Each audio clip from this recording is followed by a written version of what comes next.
എല്ലാവരും കേട്ടെ, നിങ്ങൾക്കുള്ള അനുഗ്രഹം അടുത്തോണ്ടിരിക്കുക. അധികം വൈകാതെ അതെൻ്റെ കയ്യിൽ വരും. പ്രാർത്ഥിക്കാൻ പറ്റിയില്ലെങ്കിൽ പരാതിയെങ്കിലും പറഞ്ഞാൽ മതി, അതിന് ഉത്തരവുണ്ട്. ഇനി ആർക്കെങ്കിലും ദൈവസന്നദ്ധിയിൽ പ്രാർത്ഥിക്കാൻ പറ്റുന്നില്ലെന്നിരിക്കട്ടെ, നിങ്ങൾ ദൈവത്തോട് പരാതി പറഞ്ഞോ. ദൈവമേ, എന്താ ഇങ്ങനെ ചെയ്തത്? ഞാൻ പ്രാർത്ഥിച്ചിട്ടൊരു ഗുണവും കിട്ടിയില്ലല്ലോ. ദൈവത്തോട് പരാതി പറയുന്ന ഒരാൾ ബൈബിളിലുണ്ട്. പരാതി പറഞ്ഞെന്നറിയോ?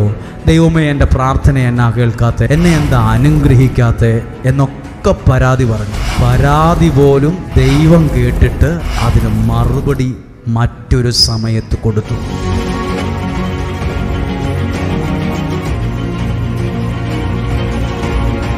നമുക്ക് ദൈവം നൽകിയ നല്ല ഒരു പകൽ സമയത്തെ ഓർത്ത് നമുക്ക് ദൈവത്തോട് നന്ദി പറയാം. എന്നിട്ട് കണ്ണുകളൊക്കെ നടച്ച് ഏറെ ഭക്തിയോടെ നമ്മൾ നിൽക്കുമ്പോൾ ദൈവത്തിന് നമ്മളോട് കാരുണ്യം തോന്നുന്ന സമയത്താണ് നമ്മൾ നിൽക്കുന്നത്. ദൈവത്തിൻ്റെ അനുഗ്രഹങ്ങൾ ദൈവം തൻ്റെ മക്കളിലേക്ക് കൈമാറുന്ന ഒരു നല്ല സമയമാണിത്. നിങ്ങളെല്ലാവരും പ്രാർത്ഥനയോടെ ആയിരിക്കാം. ദൈവത്തിൻ്റെ അത്ഭുതം നടക്കുന്നതിനുള്ള നല്ല ഒരു അന്തരീക്ഷം ഇവിടെയുണ്ട്. പ്രാർത്ഥനയുള്ള അന്തരീക്ഷത്തിൽ മാത്രമേ ദൈവത്തിൻ്റെ അത്ഭുതങ്ങൾ നടക്കത്തുള്ളൂ. കുഷ്ഠരോഗി ഒരിക്കൽ യേശുവിനോട് ചോദിച്ചു, അങ്ങേക്ക് മനസ്സുണ്ടെങ്കിൽ എന്നെ ശുദ്ധനാക്കാൻ കഴിയും. 1 മാസം കഴിഞ്ഞിട്ടല്ല അതിൻ്റെ മറുപടി വന്നേ. തൊട്ടടുത്ത് തന്നെ അതിൻ്റെ മറുപടിയുണ്ട്, എനിക്ക് മനസ്സുണ്ട്, നിനക്ക് ശുദ്ധി വരട്ടെ. എനിക്ക് മനസ്സുണ്ട്. കുഷ്ഠരോഗിയോട് മാത്രം പറഞ്ഞൊരു വാക്കല്ല, ഇന്ന് എന്നോടും നിങ്ങളോടും ദൈവം പറയുന്ന വാക്കാണ്, എനിക്ക് മനസ്സുണ്ട്, നിനക്ക് ശുദ്ധി വരട്ടെ. അനന്തരം അവൻ കൈ നീട്ടി അവനെ സ്പർശിച്ചുകൊണ്ട് പറഞ്ഞു, നീ സൗഖ്യമായിരിക്കുന്നു. യേശുവിൻ്റെ സ്പർശനം അനുഭവിച്ച ഒരനുഭവം നിങ്ങൾക്കുണ്ടാകട്ടെ. നിങ്ങൾ ഏതെല്ലാം കാര്യങ്ങളാണ് പ്രാർത്ഥിക്കുന്നത്? സ്വന്തം കഴിവിൽ ഒരാൾക്ക് എവിടം വരെ എത്താൻ പറ്റുമെന്ന് ചോദിച്ചാൽ ഇസ്രായേൽക്കാരുടെ ജീവിതം വെച്ച് നോക്കിയാൽ മരുഭൂമി വരെ. എന്നാൽ ദൈവത്തിൽ ആശ്രയിച്ച് എവിടം വരെ എത്താൻ പറ്റുമെന്ന് ചോദിച്ചാൽ അത് കാനാൻ ദേശം വരെ. സ്വന്തം കഴിവിൽ ഒരാൾക്ക് എത്രയൊക്കെ നോക്കിയാലും മരുഭൂമി വരെ എത്തും. എന്നാൽ ദൈവത്തിൽ ആശ്രയിക്കുന്ന ഒരാൾക്ക്, പ്രാർത്ഥനയോടെ മുന്നോട്ട് പോകുന്ന ഒരാൾക്ക് എവിടം വരെ എത്താൻ പറ്റുമെന്ന് ചോദിച്ചാൽ മരുഭൂമി വരെയല്ല, ചെങ്കടൽ കടന്ന് കാനാൻ ദേശം വരെ, തേനും പാലും ഒഴുകുന്ന എല്ലാ ഒത്തിണങ്ങിയ ഒരു സ്ഥലം വരെ നിങ്ങളെ ദൈവം എത്തേണ്ട ഇടത്ത് എത്തിച്ചിരിക്കും. ഇങ്ങനെയൊന്ന് മനസ്സിൽ വിശ്വാസത്തോടെ പറഞ്ഞേ, എൻ്റെ വേദനയുടെ കാലം വേഗത്തിൽ മാറുമെന്ന് ഞാൻ വിശ്വസിക്കുന്നു. എൻ്റെ വേദനയുടെ കാലം വേഗത്തിൽ മാറുമെന്ന് ഞാൻ വിശ്വസിക്കുന്നു. ഇവിടെ വേദനയോടെ പ്രാർത്ഥിക്കുന്നവരുണ്ട്. വിവാഹം നടക്കാത്ത സാഹചര്യം, ജോലി ലഭിക്കാത്ത സാഹചര്യം, സ്വസ്ഥതയില്ലാത്ത ജീവിതം, സൗഖ്യമില്ലാത്ത ശരീരം, ആത്മീയമായി വളരാൻ പറ്റാത്ത സാഹചര്യം, എന്തുമാകട്ടെ എല്ലാം ദൈവത്തിൻ്റെ ബലമുള്ള കരങ്ങളിൽ ഒന്ന് ഏൽപ്പിച്ചു കൊടുത്ത് ഇങ്ങനെ പ്രാർത്ഥിച്ചേ, കർത്താവേ, നിൻ്റെ കരം ഇന്ന് എൻ്റെ മേൽ വയ്ക്കണമേ. അങ്ങയുടെ മനസ്സലിവ്, കാരുണ്യം ഇന്ന് എൻ്റെ മേൽ, എൻ്റെ കുടുംബത്തിൻ്റെ മേൽ ഉണ്ടാകണമേ. ആ കരങ്ങളെ ഹൃദയത്തോട് ചേർത്ത് ചെറിയ സ്വരത്തിൽ എല്ലാവരും ഒന്ന് സ്തുതിച്ച് പ്രാർത്ഥിച്ചേ. Hallelujah, hallelujah. എല്ലാവരും യഹോവായിരേ, ദാതാവാം ദൈവം, അവിടുത്തെ വലിയ സൗഖ്യം ഇവിടെ സംഭവിക്കട്ടെ. ശാന്തമായി പാടുകയാണ്. ദൈവത്തിൻ്റെ ഇടപെടൽ സംഭവിക്കുവാൻ വേണ്ടി പ്രാർത്ഥിക്കുകയാണ്. എല്ലാവരും ചേർന്ന് പ്രാർത്ഥിക്കുകയാണ്. സാധ്യമായിടത്തോളം ആത്മാർത്ഥതയോടെ വിശ്വാസത്തോടെ ചേർന്ന് പ്രാർത്ഥിക്കുക. ദാതാവാം ദൈവം നീ മാത്രം മതി എനിക്ക്. ഒന്ന് പാടുമോ? യഹോവയീരേ ദാതാവാം ദൈവം നീ മാത്രം മതി എനിക്ക്. യഹോവ ശാബ സൗഖ്യദായകൻ തന്നടിപ്പിണരാൽ സൗഖ്യം. യഹോവ ശമ്മ കൂടെയിരിക്കും നൽകുവൻ ആവശ്യങ്ങൾ. പാടി. യഹോവ ശമ്മ കൂടെയിരിക്കും നൽകുവൻ ആവശ്യങ്ങൾ. നീ മാത്രം മതി. പറയുമോ? നീ മാത്രം. വിശ്വാസത്തോടെ നീ മാത്രം മതി എനിക്ക്. ശബ്ദമുയർത്തി ഒന്ന് പാടുമോ? നീ മാത്രം മതി. നീ മാത്രം മതി. നീ മാത്രം മതി. നീ മാത്രം മതി എനിക്ക്. നീ മാത്രം മതി.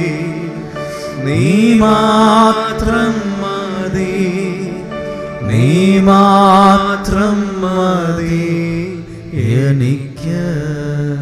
ഈശോ മിശിഹായുടെ എല്ലാ വാഗ്ദാനങ്ങൾക്കും ഞങ്ങൾ യോഗ്യരാകുവാൻ പരിശുദ്ധ മാതാവേ നമുക്കിരിക്കാം.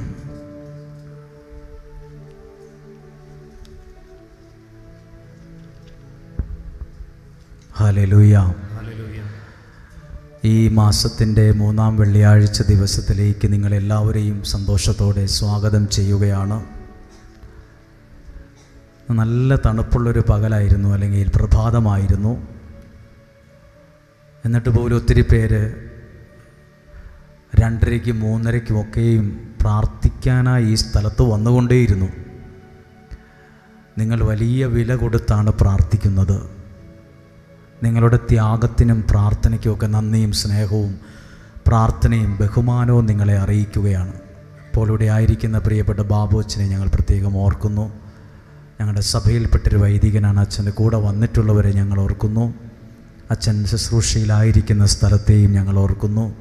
നന്ദിയോടെ ഓർക്കുന്നു. അച്ഛൻ്റെ സാന്നിധ്യത്തിന് ഞങ്ങൾ നന്ദി പറയുന്നു, സ്വാഗതം ചെയ്യുന്നു, പ്രാർത്ഥിക്കുന്നു. ഈ ഒരു വാക്ക് കേട്ടോണ്ടാണ് ഇന്ന് ശുശ്രൂഷകൾ നമ്മൾ പ്രസംഗിക്കുന്നത്. എൻ്റെ വേദനയുടെ കാലം വേഗത്തിൽ മാറി മാറി വരും. ഹല്ലേലൂയ. നമുക്കെല്ലാം കുറേ വേദനകളുണ്ട്. അതൊന്ന് മാറണമെന്നാണ് എല്ലാവരുടെയും പ്രാർത്ഥന. ഈ ആലയത്തിൽ വരുന്നവരൊക്കെ വേദനയോടെ വരുന്ന ആളുകളാണ്. അത് നിങ്ങളുടെ പ്രാർത്ഥനയും പാട്ടും ഒക്കെ കേൾക്കുമ്പോൾ തന്നെ അറിയാം. ഒത്തിരി വേദനയുള്ളൊരു മനസ്സിൽ നിന്ന് ഉയരുന്ന പ്രാർത്ഥനയാണ് നിങ്ങളുടെ പ്രാർത്ഥനയെന്ന് നമുക്കിവിടെയോ പുറത്തൊക്കെ നിന്ന് ആ പ്രാർത്ഥനയുടെ ശബ്ദം കേൾക്കുമ്പോൾ തന്നെ പിടികിട്ടും. അതുകൊണ്ടാണ് പറഞ്ഞത്, നമ്മുടെ വേദനയുടെ കാലം വേഗത്തിൽ വേഗത്തിൽ മാറി മാറി വരുമെന്ന് ഞാൻ വിശ്വസിക്കുന്നു. ഇന്ന് ദിവികാരുണ്യ പ്രദക്ഷിണം നടത്തിയ സമയത്ത് പറഞ്ഞ ഒരു വാക്കും കൂടെ ആവർത്തിക്കാം. ഞാൻ സമർപ്പിച്ച വിഷയത്തിൽ ദൈവം ഒരു വലിയ അത്ഭുതം ചെയ്യുമെന്ന് ഞാൻ വിശ്വസിക്കുന്നു.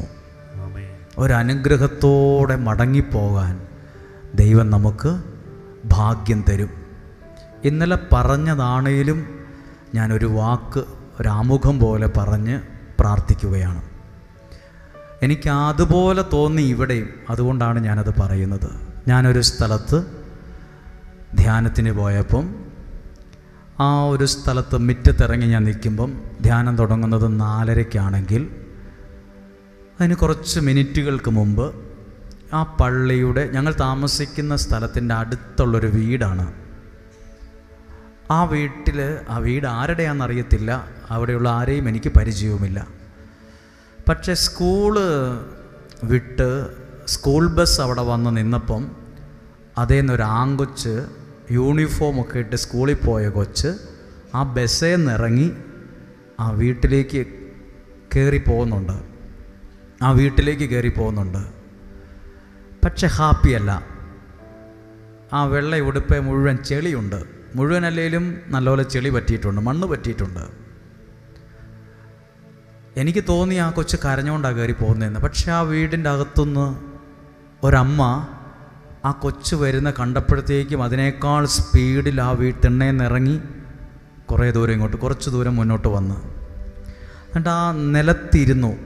എന്നിട്ട് ആ കൊച്ചിനെ ചേർത്ത് പിടിച്ചപ്പോൾ ആ കൊച്ച് കരയുന്നുണ്ട്. അപ്പോൾ ആ കൊച്ച് ഒന്നും തള്ളും കൂടിയതോ പിള്ളേരുമായിട്ട് എന്തെങ്കിലും ബഹളം വെച്ചതോ എന്നാണെന്നറിയത്തില്ല. മുട്ടും പൊട്ടിയിട്ടുണ്ടെന്ന് തോന്നുന്നു. കയ്യിലെ തൊലി പോയിട്ടുണ്ട്. മുട്ടും പൊട്ടി തൊലി പോയിട്ടുണ്ട്. കയ്യേലും വീണ് പരിക്കുണ്ട്, ചെറിയ പരിക്ക്, വലുതൊന്നുമല്ല, തൊലി പോയിട്ടുണ്ട്. നമുക്കത് അവർ മനസ്സിലാക്കുന്ന കാര്യമാണ്.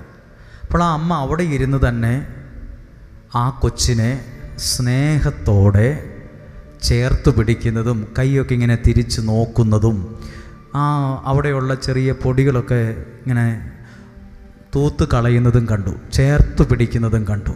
അപ്പോൾ ഞാനിങ്ങനെ ഓർത്തു, നമ്മുടെ ഈ ആലയവും അങ്ങനെ തന്നെയാണല്ലോ എന്ന്. ഒരു കൊച്ച്, സ്കൂളിൽ പോയ ഒരു കൊച്ച് നല്ല ഡ്രസ്സൊക്കെ ഇട്ട് പോയതാ, തിരിച്ചു വരുമ്പോൾ മുഴുവൻ ചെളിയായിട്ടാണ് വന്നിരിക്കുന്നത്. അവിടെ ഇവിടെയൊക്കെ പൊട്ടിയിട്ടുണ്ട്, എവിടെയോ വീണിട്ടുണ്ട്, ഒന്നോ തള്ളോ കൂടി ചെറിയ പരിക്കുമുണ്ട്. പക്ഷെ വന്നപ്പം വടിയെടുത്ത് അടിക്കുന്ന ഒരു അമ്മേനെ ഞാൻ കണ്ടില്ല. വഴക്ക് പറയുന്ന, തൂക്കിയെടുത്ത് അടിക്കുന്ന ഒരമ്മയെ കണ്ടില്ല. ബൈബിളിലൊരു വാക്കുണ്ട്, അവിടുന്ന് നിന്നെ അമ്മയെപ്പോലെ ആശ്വസിപ്പിക്കും. ഏതുപോലെയാ? അമ്മയെപ്പോലെ. ഒരു സ്കൂളിൽ പോയ കൊച്ച് മുട്ടും പൊട്ടി, യൂണിഫോമിൽ വെള്ള ഉടുപ്പേ ചെളിയും പറ്റി, കയ്യിലെ തൊലിയും പോയി ആ വീട്ടിലേക്ക് കയറി വന്നോലെയാ പലരും ഈ ആലയത്തിലേക്ക് കയറി വന്നത്. ശരീരത്ത് പൊട്ടലില്ലെങ്കിലും മനസ്സ് പൊട്ടിയവരും ജീവിതത്തിൽ ചില പൊട്ടലുകളൊക്കെ വീണവരും ചില സ്ഥലത്തൊക്കെ വീണ് ചെളി പറ്റിയവരും അഴുക്ക് പറ്റിയവരും മണ്ണ് പറ്റിയവരും തോറ്റുപോയെന്ന് തോന്നിയവരും കുറ്റബോധമുള്ളവരും മനസ്സ് വാടിപ്പോയവരും വാഹനത്തിൽ വന്ന് ബസ്സിൽ വന്ന് ഇവിടെ ഇറങ്ങി ആ റൂട്ടിലൂടെയോ ഇതിലൂടെയോ കയറി വരുമ്പം സ്കൂൾ വിട്ട് വന്ന കൊച്ചിനെപ്പോലെ എനിക്ക് തോന്നാറുണ്ട്. ഇവിടെ വരുമ്പോൾ ആരും പ്രസംഗമൊന്നും കേട്ടില്ലേലും ആരുടെയും കൈവപ്പൊന്നും കിട്ടിയില്ലേലും എന്തൊക്കെയോ ഒരാശ്വാസം പോലെ ദൈവം എൻ്റെ വിഷയത്തിൽ ഇടപെട്ടതുപോലെ ഒത്തിരി ആഗ്രഹിച്ചൊക്കെയല്ലേ വന്നത്, ഒത്തിരി ആഗ്രഹത്തോടെ അല്ലേ രാത്രിയിൽ ഇന്നലെ യാത്ര പുറപ്പെട്ട് ഇവിടെ വന്നത്. അമ്മയെപ്പോലെ ആശ്വസിപ്പിക്കുന്ന ഒരു ദൈവ സാന്നിധ്യം നിങ്ങൾക്കിവിടെ അനുഭവിക്കാൻ കഴിയും. ഞാനതിങ്ങനെ കണ്ടപ്പോൾ ഓർത്തു, നമ്മുടെ ധ്യാന ഈ ശുശ്രൂഷാല ഇങ്ങനെയൊക്കെ തന്നെയാണ്. ഓരോ മനുഷ്യരും കയറി വരുന്നത് ഇങ്ങനെയാണ്. സ്കൂൾ വിട്ട് വണ്ടി നിർത്തി ആ കൊച്ചു കയറി വന്ന പോലെ സങ്കടത്തോടെ കയറി വരുന്നവരുണ്ട്. പക്ഷെ ഇവിടെ നമ്മളെല്ലായിടത്തും മനസ്സ് തുറക്കത്തില്ല, എല്ലായിടത്തും നമ്മൾ കരയുകയുമില്ല. അതിന് പറ്റിയൊരു സ്ഥലത്തെ നമ്മൾ കരയത്തുള്ളൂ, പ്രാർത്ഥിക്കത്തുള്ളൂ, മനസ്സ് തുറക്കത്തുള്ളൂ. നിങ്ങളുടെ ഭാരം ഇറക്കി വയ്ക്കാൻ പറ്റിയ സ്ഥലമാണിത്, പറ്റിയ സ്ഥലം. നമുക്കെല്ലായിടത്തും നമ്മുടെ ഭാരം പറയാൻ പറ്റത്തില്ല, കടയിൽ പോയി പറയാൻ പറ്റില്ല, അയൽവാസിയോട് പറയാൻ പറ്റില്ല, എൻ്റെ മക്കളെ കെട്ടിച്ച് വീട്ടിൽ ചെന്ന് പറയാൻ പറ്റില്ല, എൻ്റെ മകൻ്റെ വീട്ടിൽ ചെന്ന് പോലും പറയാൻ പറ്റില്ല. എനിക്കെൻ്റെ വീട്ടിൽ പോലും എൻ്റെ ഭാരം ഇറക്കി വയ്ക്കാൻ പറ്റുന്നില്ല. എൻ്റെ ജീവിത പങ്കാളിക്ക് തിരക്കോട് തിരക്കാ കേൾക്കാൻ പോലും സമയമില്ല. നമ്മുടെ ഭാരം ഇറക്കി വയ്ക്കാൻ, സങ്കടങ്ങളെ ഇറക്കി വയ്ക്കാൻ ദൈവം ഒരുക്കിയ ഒരു സ്ഥലമാണിത്. ഹല്ലേലൂയ. സ്കൂൾ വിട്ട് വന്ന കൊച്ചിനെ പോലെയാണ് ഇവിടെ ഇരിക്കുന്ന എല്ലാവരും. മിക്കവരും, എല്ലാവരും നല്ല മിക്കവരും, താഴെ ഇരിക്കുന്നവരൊക്കെ എവിടെയൊക്കെയോ വീണ് പരിക്ക് പറ്റിയിട്ടുണ്ട്. മുട്ടും കൈയും ഒക്കെ ഇച്ചിരി പൊട്ടിയിട്ടുള്ളതുപോലെ മനസ്സൊക്കെ പൊട്ടിയായിരിക്കുന്നത്. നല്ല വേദനയുണ്ട്, നല്ല വിഷമമുണ്ട്. പക്ഷേ നിങ്ങളെ ചേർത്ത് പിടിക്കുന്ന ഒരു അമ്മയെപ്പോലെ, അമ്മയെപ്പോലെ ചേർത്ത് പിടിക്കുന്ന ദൈവ സാന്നിധ്യം ഇവിടെ ഉണ്ട്. ഹല്ലേലൂയ. അവിടുന്ന് നിന്നെ ഒരമ്മയെ പോലെ ആശ്വസിപ്പിക്കും. ഹല്ലേലൂയ. അതെനിക്ക് നല്ല അനുഭവം ഉണ്ടായിട്ടുണ്ട്, നല്ല അനുഭവം. ഞാനൊരു ദിവസം ഇതുപോലെ ഒരു വെള്ളിയാഴ്ച ശുശ്രൂഷ ചെയ്യുവാണ്. അന്ന് എൻ്റെ മനസ്സ് ഒന്നിനും ഓക്കെ അല്ല. എനിക്കെന്നൊരു പ്രസംഗിക്കാനോ ആളുകളുടെ ശിരസിൽ കരങ്ങൾ വെച്ച് പ്രാർത്ഥിക്കാനോ പറ്റിയൊരു മൈൻഡല്ല. ടെൻഷനാണ്, ചുമ്മാ അസ്വസ്ഥതയാണ്. പെട്ടെന്ന് ദേഷ്യം വരുന്നു. എങ്ങനെയെങ്കിലും ഈ പ്രാർത്ഥന തീർന്നാൽ മതി എന്ന് ഞാൻ ചിന്തിക്കുന്ന ഒരു വെള്ളിയാഴ്ച ദിവസം. ഞാനിവിടെ ആൾക്കാരിങ്ങനെ തീർന്നോ നോക്കിയിട്ടാണ് പ്രാർത്ഥിച്ചുകൊണ്ടിരുന്നത്. തീർന്നാൽ മതിയായിരുന്നു. എനിക്കൊന്ന് ഫ്രീ ആകണം, ടെൻഷനൊന്ന് മാറണം, കുറച്ചൊന്ന് മാറിയിരിക്കണം. ആളുകളെല്ലാം പോയാലേ നടക്കത്തുള്ളൂ. അപ്പോൾ ഈ ഹാളിൻ്റെ ഈ സൈഡിൽ ഒരു വലിയ പ്രായമില്ലാത്ത ഒരു സ്ത്രീ, ഒരമ്മ, ഒരു കൊച്ചിനെയും കൊണ്ട് നിൽപ്പുണ്ട് അവിടെ. തോളത്ത് വഹിച്ച കൊച്ചല്ല, 2 കൈയിലും എടുത്തു പിടിച്ചിരിക്കുന്ന കൊച്ചാണ്. ആ കുഞ്ഞിനെ കിടത്തിയിരിക്കുകയാണ്. മാസങ്ങൾ മാത്രമേ പ്രായമുള്ളൂ, 1 വയസ്സ് പോലും ഉണ്ടാകത്തില്ലായിരിക്കുക. മുഴുവൻ പുതപ്പ് കൊണ്ട്, അല്ല ടർക്കി കൊണ്ട് പൊതിഞ്ഞ നിലയിലാണ്. അപ്പോൾ എൻ്റെ മനസ്സിൽ ആരോ പറയുന്ന പോലെ, നീ ആ അമ്മയുടെ കയ്യിലിരിക്കുന്ന ആ കുഞ്ഞിനെ നോക്ക്. നമ്മളറിയത്തില്ലാത്ത എവിടുന്നോ വന്ന ഒരാളാണ്, പരിചയപ്പെട്ടിട്ടുമില്ല, അറിയത്തുമില്ല. പക്ഷെ അന്നേരം നോക്കാൻ പറഞ്ഞു. ഞാൻ നോക്കിയപ്പോൾ എനിക്കങ്ങനെ ഈ ഭാഗത്തേക്ക് ഞാൻ ശ്രദ്ധിച്ചപ്പോൾ എൻ്റെ മനസ്സിൽ പറയുവാണ്, ആ അമ്മയുടെ കയ്യിലിരിക്കുന്ന കുഞ്ഞിനെ പോലെയാണ് ദൈവത്തിൻ്റെ കയ്യിൽ നീ ഉള്ളത്. എൻ്റെ മനസ്സിൽ തോന്നുക. അപ്പോൾ എനിക്ക് ഭയങ്കര ഒരു ആശ്വാസം തോന്നി. ടെൻഷനൊക്കെ പെട്ടെന്ന് മഞ്ഞുരുകുന്നത് പോലെ, മനസ്സിൽ നിന്ന് മാറുന്നത് പോലെ തോന്നി. ഞാൻ പറയുന്നത്, അമ്മയെപ്പോലെ ആശ്വസിപ്പിക്കുന്ന, കരുതുന്ന ഒരു ദൈവ സാന്നിധ്യം ഈ പുണ്യഭൂമിയിൽ ഉണ്ട്, ഈ സ്ഥലത്തുണ്ട്. അതൊരനുഗ്രഹമാണ്. അങ്ങനെ ആ സ്നേഹം അനുഭവിച്ചൊന്ന് പ്രാർത്ഥിക്കാൻ തയ്യാറാകാമോ? ആ സ്നേഹം എല്ലാവർക്കും, യേശുവിൻ്റെ ആ ഒരു സ്നേഹത്തിൻ്റെ സ്പർശനം അനുഭവിക്കാൻ ഒരു നല്ല ഭാഗ്യം ഉണ്ടാകട്ടെ. എല്ലാം ഒരു നിമിഷം ആ കണ്ണുകളൊക്കെ നടച്ച്, പ്രിയരെ, അമ്മയെപ്പോലെ ഞാൻ നിന്നെ ആശ്വസിപ്പിക്കും. അതുകൊണ്ടാണ് പറഞ്ഞ, സങ്കടങ്ങളൊക്കെ ഉണ്ട്, വേദനകളൊക്കെ ഉണ്ട്. അത് വേഗത്തിൽ മാറി വരും. ധൈര്യമായിട്ട് ആത്മാവിൽ അത് ഏറ്റെടുത്ത് ഒന്ന് പ്രാർത്ഥിച്ച്, ദൈവമേ അനുഗ്രഹിക്കണേ എന്ന് പ്രാർത്ഥിച്ച്. തായ് പോലെ തേറ്റി, തന്തെ പോലെ ആറ്റി, തോൾ മീത് സുമന്തിടും എൻ സ്നേഹയാ. തായ് പോലെ തേറ്റി, അമ്മയെ പോലെ, തന്തെ പോലെ ആറ്റി, അപ്പനെ പോലെ, തോൾ മീല് സുമന്തിടും എന്നെ തോളത്ത് വഹിക്കും. ഉന്മെ പോലെ പുരിന്തു കൊള്ള യാരുമില്ല, അങ്ങയെ പോലെ എന്നെ മനസ്സിലാക്കാൻ വേറെ ആരുമില്ല. ഉന്മെ പോലെ അരവണയ്ക്ക യാരുമില്ല. പാടുമോ? ഉന്മെ പോലെ പുരിന്തു കൊള്ള യാരുമില്ല, ഉന്മെ പോലെ അരവണയ്ക്ക യാരും ഇല്ലയേ. നീർപ്പോതുമെൻ വാഴ്വിലെ യേശയ്യാ, നീർപ്പോതുമെൻ നീ മാത്രം മതി. എൻ വാഴ്വിലെ യേശയ്യാ നീർ പോതും എൻ വാഴ്വിലേ. ഒരു കരമുയർത്തി ഒന്ന് പറഞ്ഞേ ഹല്ലേലൂയാ, ഹല്ലേലൂയാ.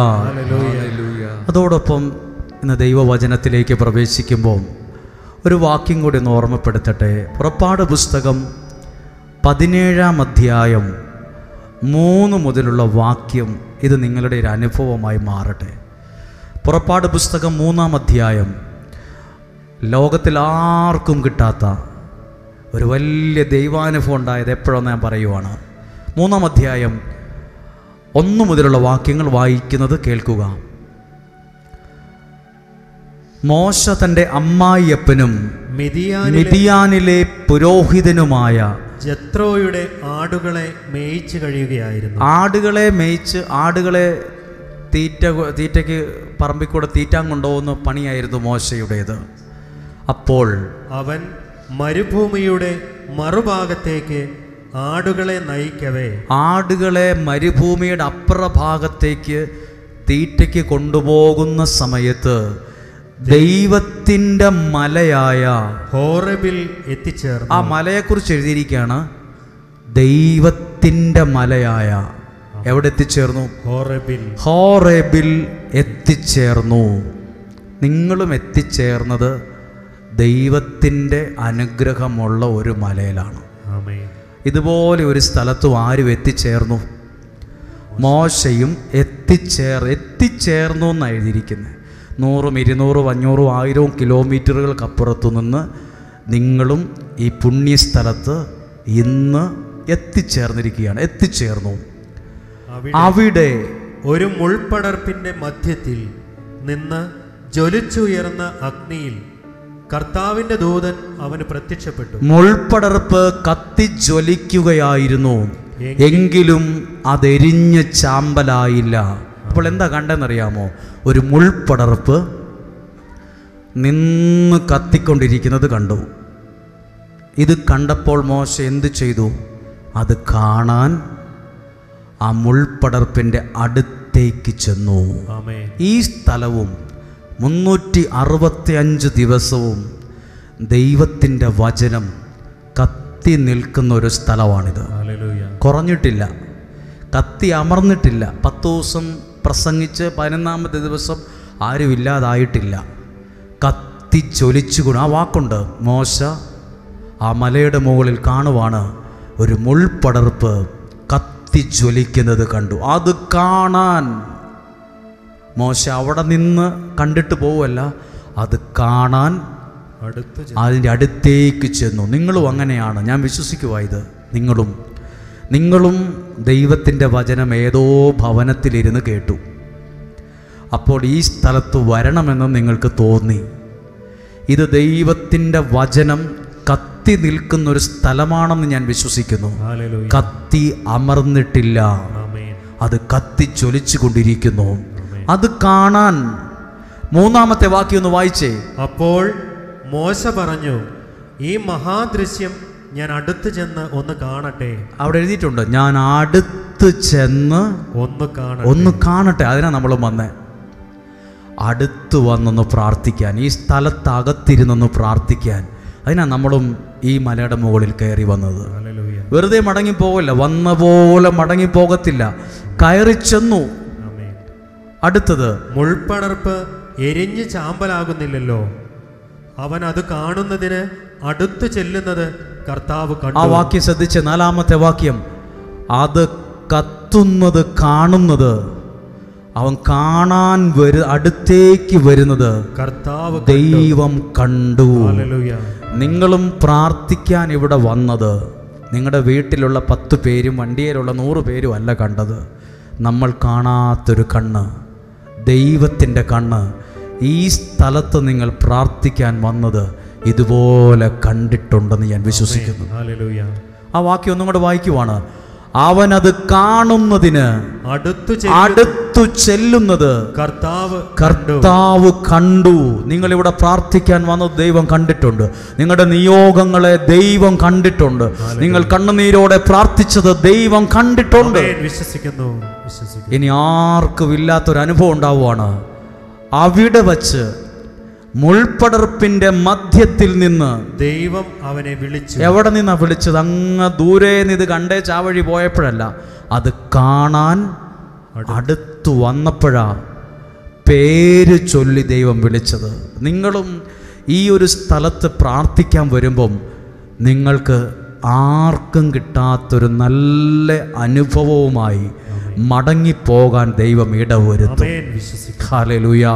നിങ്ങൾ എറണാകുളത്ത് നിന്ന് വന്ന ആളായിരിക്കും, ഇടുക്കിയിൽ നിന്ന് വന്ന ആളായിരിക്കും, കോതമംഗലത്ത് നിന്ന് വന്ന ആളായിരിക്കും, വയനാട്ടിൽ നിന്ന് വന്ന ഒരാളായിരിക്കും, തൊട്ടടുത്ത വീട്ടിൽ നിന്ന് വന്ന ആളായിരിക്കും, നേരെ കാസർഗോഡ് നിന്നായിരിക്കും ഇവിടെ വന്നത്, ഛത്തീസ്ഗഡിൽ നിന്നായിരിക്കും വന്നത്, US നിന്ന് വന്നതായിരിക്കും. എവിടുന്നാകട്ടെ, ഈ സ്ഥലത്ത് മോശയെപ്പോലെ നിങ്ങൾ വരുമ്പോൾ വന്ന പോലെ അല്ല മോശ മടങ്ങിപ്പോയത്, ഒരു നല്ല ദൈവാനുഭവമായിട്ടാണ്. ഹല്ലേലൂയ. പിന്നീടാണ് മോശയുടെ ജീവിതം മാറുന്നത്.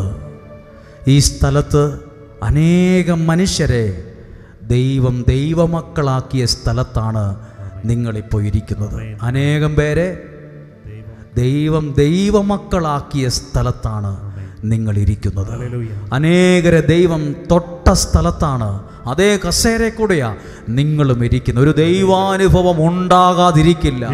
ദൈവം തൊട്ട ഒരു ദൈവം സ്പർശിച്ച ഒരു അനുഭവം ഉണ്ടാകാതിരിക്കില്ല. ചില വിടുതലുകൾ സംഭവിക്കാതിരിക്കില്ല. ഒരു നിമിഷം കണ്ണുകളെ അടച്ച് നിങ്ങളൊന്ന് പ്രാർത്ഥിക്കാൻ തയ്യാറാകുമ്പോൾ ശ്രദ്ധിച്ചേ. മോശ ആ ദൃശ്യം അപ്പുറത്തുനിന്ന് കണ്ടതാ, കണ്ടേ ചാവഴി പോയില്ല, അത് കാണാൻ അടുത്തു വന്നു. നിങ്ങളും നിങ്ങളുടെ ഭവനങ്ങളിൽ നിന്ന് ഇവിടെയുള്ള വചനം കേൾക്കാൻ, പ്രാർത്ഥന കേൾക്കാൻ മോശയെപ്പോലെ അടുത്തു വന്നവരാണ്. റിസ്ക് എടുത്ത് വീട്ടിലെ ജോലികൾ ക്രമീകരിച്ച് വീട്ടുകാരുടെ സമ്മതം മേടിച്ചെടുത്ത് ഇല്ലാത്ത പൈസ ഉണ്ടാക്കി, ഇല്ലാത്ത സമയം ഉണ്ടാക്കി ഈ സ്ഥലത്തു കയറി വന്നവരാണ്. നിങ്ങളെ ദൈവം കണ്ടിട്ടുണ്ട്. നിങ്ങളുടെ അവസ്ഥയെ ദൈവത്തിനറിയാം. നിങ്ങളുടെ ആവശ്യങ്ങളെ ദൈവം മനസ്സിലാക്കുന്നു. ഈ ലോകത്താരും മനസ്സിലാക്കിയില്ലെങ്കിലും ദൈവം നിങ്ങളെ, നിങ്ങളുടെ കണ്ണുനീരിനെ, ആവശ്യത്തെ മനസ്സിലാക്കുന്നുണ്ട്. ഹല്ലേലൂയ. അടുത്ത ഭാഗം ഒരു നിമിഷം കേട്ടെ. അവിടെ വച്ച് ദൈവം വിളിച്ചു, മോശേ. മോശ 2 പ്രാവശ്യം വിളിച്ചു. മോശ ഞെട്ടി വിറച്ചു. അതിനുശേഷം എഴുതിയിട്ടുണ്ട്, മോശയോട് പറഞ്ഞു, നീ നിൽക്കുന്ന സ്ഥലം പരിശുദ്ധമാണ്. ദൈവത്തിൻ്റെ വലിയൊരു ഇടപെടൽ അവിടെ ഉണ്ടായി. ദൈവത്തിൻ്റെ വലിയൊരു ഇടപെടൽ ഉണ്ടായി. മോശ ആടുകളെ മേയിച്ച് ആ പറമ്പിക്കൂടെ കയറി അപ്പുറത്തെ പറമ്പിക്കൂടെ പോയി വീട്ടിലുണ്ടായിരുന്നെങ്കിൽ, വീട്ടിലേക്ക് തിരിച്ചു പോയിരുന്നെങ്കിൽ ഈ ദൈവാനുഭവം ഉണ്ടാകത്തില്ലായിരുന്നു. അത് കാണാൻ, അത് അനുഭവിക്കാൻ ഒരു നിയോഗത്തോടെ, ആ വാക്ക് ഞാൻ പറയും, ഒരു നിയോഗത്തോടെ അടുത്തേക്ക് കയറി വന്നതാണ്. ആർക്കും കിട്ടാത്ത ചില ദൈവാനുഗ്രഹങ്ങൾ അനുഭവിക്കാൻ ഇടയായതെങ്കിൽ അനുഗ്രഹയിൽ വരുന്ന എല്ലാവരും പ്രാർത്ഥിച്ച്, ഇത് ദൈവത്തെ മഹത്വ സത്യത്തിലും ആത്മാവിലും ആരാധിക്കുന്ന ഒരു സ്ഥലത്തേക്കാണ് നിങ്ങളും കയറി വന്നത്. ചിലപ്പോൾ പാസ്പോർട്ടുമായി വന്നു, ചിലർ സ്ഥലത്തിന്റെ പ്രമാണമായി വന്നു, ചിലർ നിയോഗങ്ങൾ എഴുതിക്കൊണ്ട് വന്നു, ചിലർ കണ്ണുനീരോടെ വന്നു.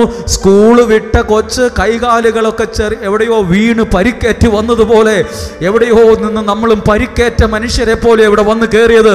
ആരും നിങ്ങളെ മനസ്സിലാക്കിയില്ലെങ്കിലും ദൈവം നിങ്ങളെ മനസ്സിലാക്കും. ഒരമ്മയെ പോലെ ദൈവം നിങ്ങളെ ചേർത്ത് പിടിക്കും. സാധ്യമെങ്കിൽ 1 കരമോ 2 കരമോ ഉയർത്തിപ്പിടിച്ച് മോശ ആ മലമുകളിലേക്ക് അത് കാണാൻ, അടുത്ത വാക്ക് പറഞ്ഞേ, അടുത്തു വന്നു. നിങ്ങളും ദൈവത്തിന്റെ സ്നേഹം അനുഭവിക്കാൻ പല വീടുകളിൽ നിന്ന്, പല കുടുംബങ്ങളിൽ നിന്ന്, പല ദേശത്തു നിന്ന്, അയൽപക്കങ്ങളിൽ നിന്ന് അടുത്തു വന്നവരാണ്. അടുത്തു വന്ന മോശേനെ ദൈവം കണ്ടു.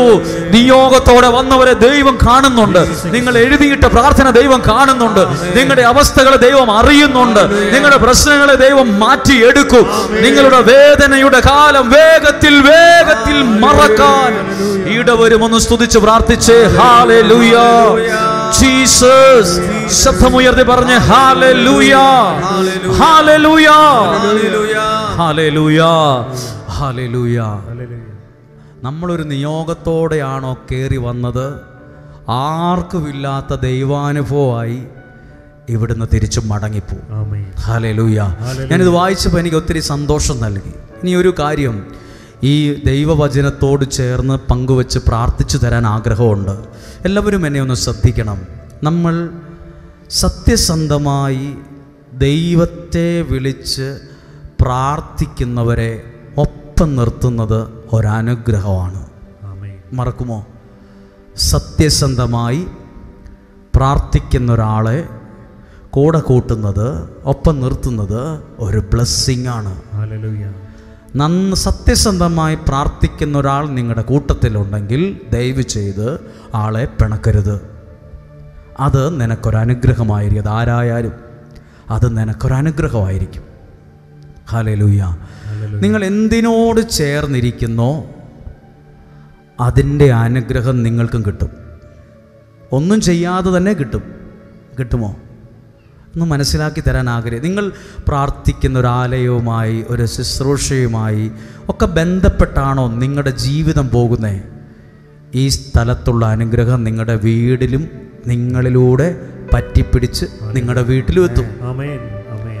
അതിനുവേണ്ടി പ്രത്യേകിച്ചൊരു പാലം ഉണ്ടാക്കേണ്ട കാര്യമില്ല. നമ്മൾ എന്തിനോട് ചേർന്ന് നിൽക്കുന്നോ ആ അനുഗ്രഹം നമ്മുടെ ജീവിതത്തിലും പതുക്കെ പതുക്കെ വരാൻ തുടങ്ങും. അതാണ് നാളുകളിൽ നിങ്ങളുടെ കുടുംബത്തിൽ അനുഗ്രഹമാകുന്നത്. ഞാൻ ആ വാക്യം ഒന്ന് വായിക്കാം.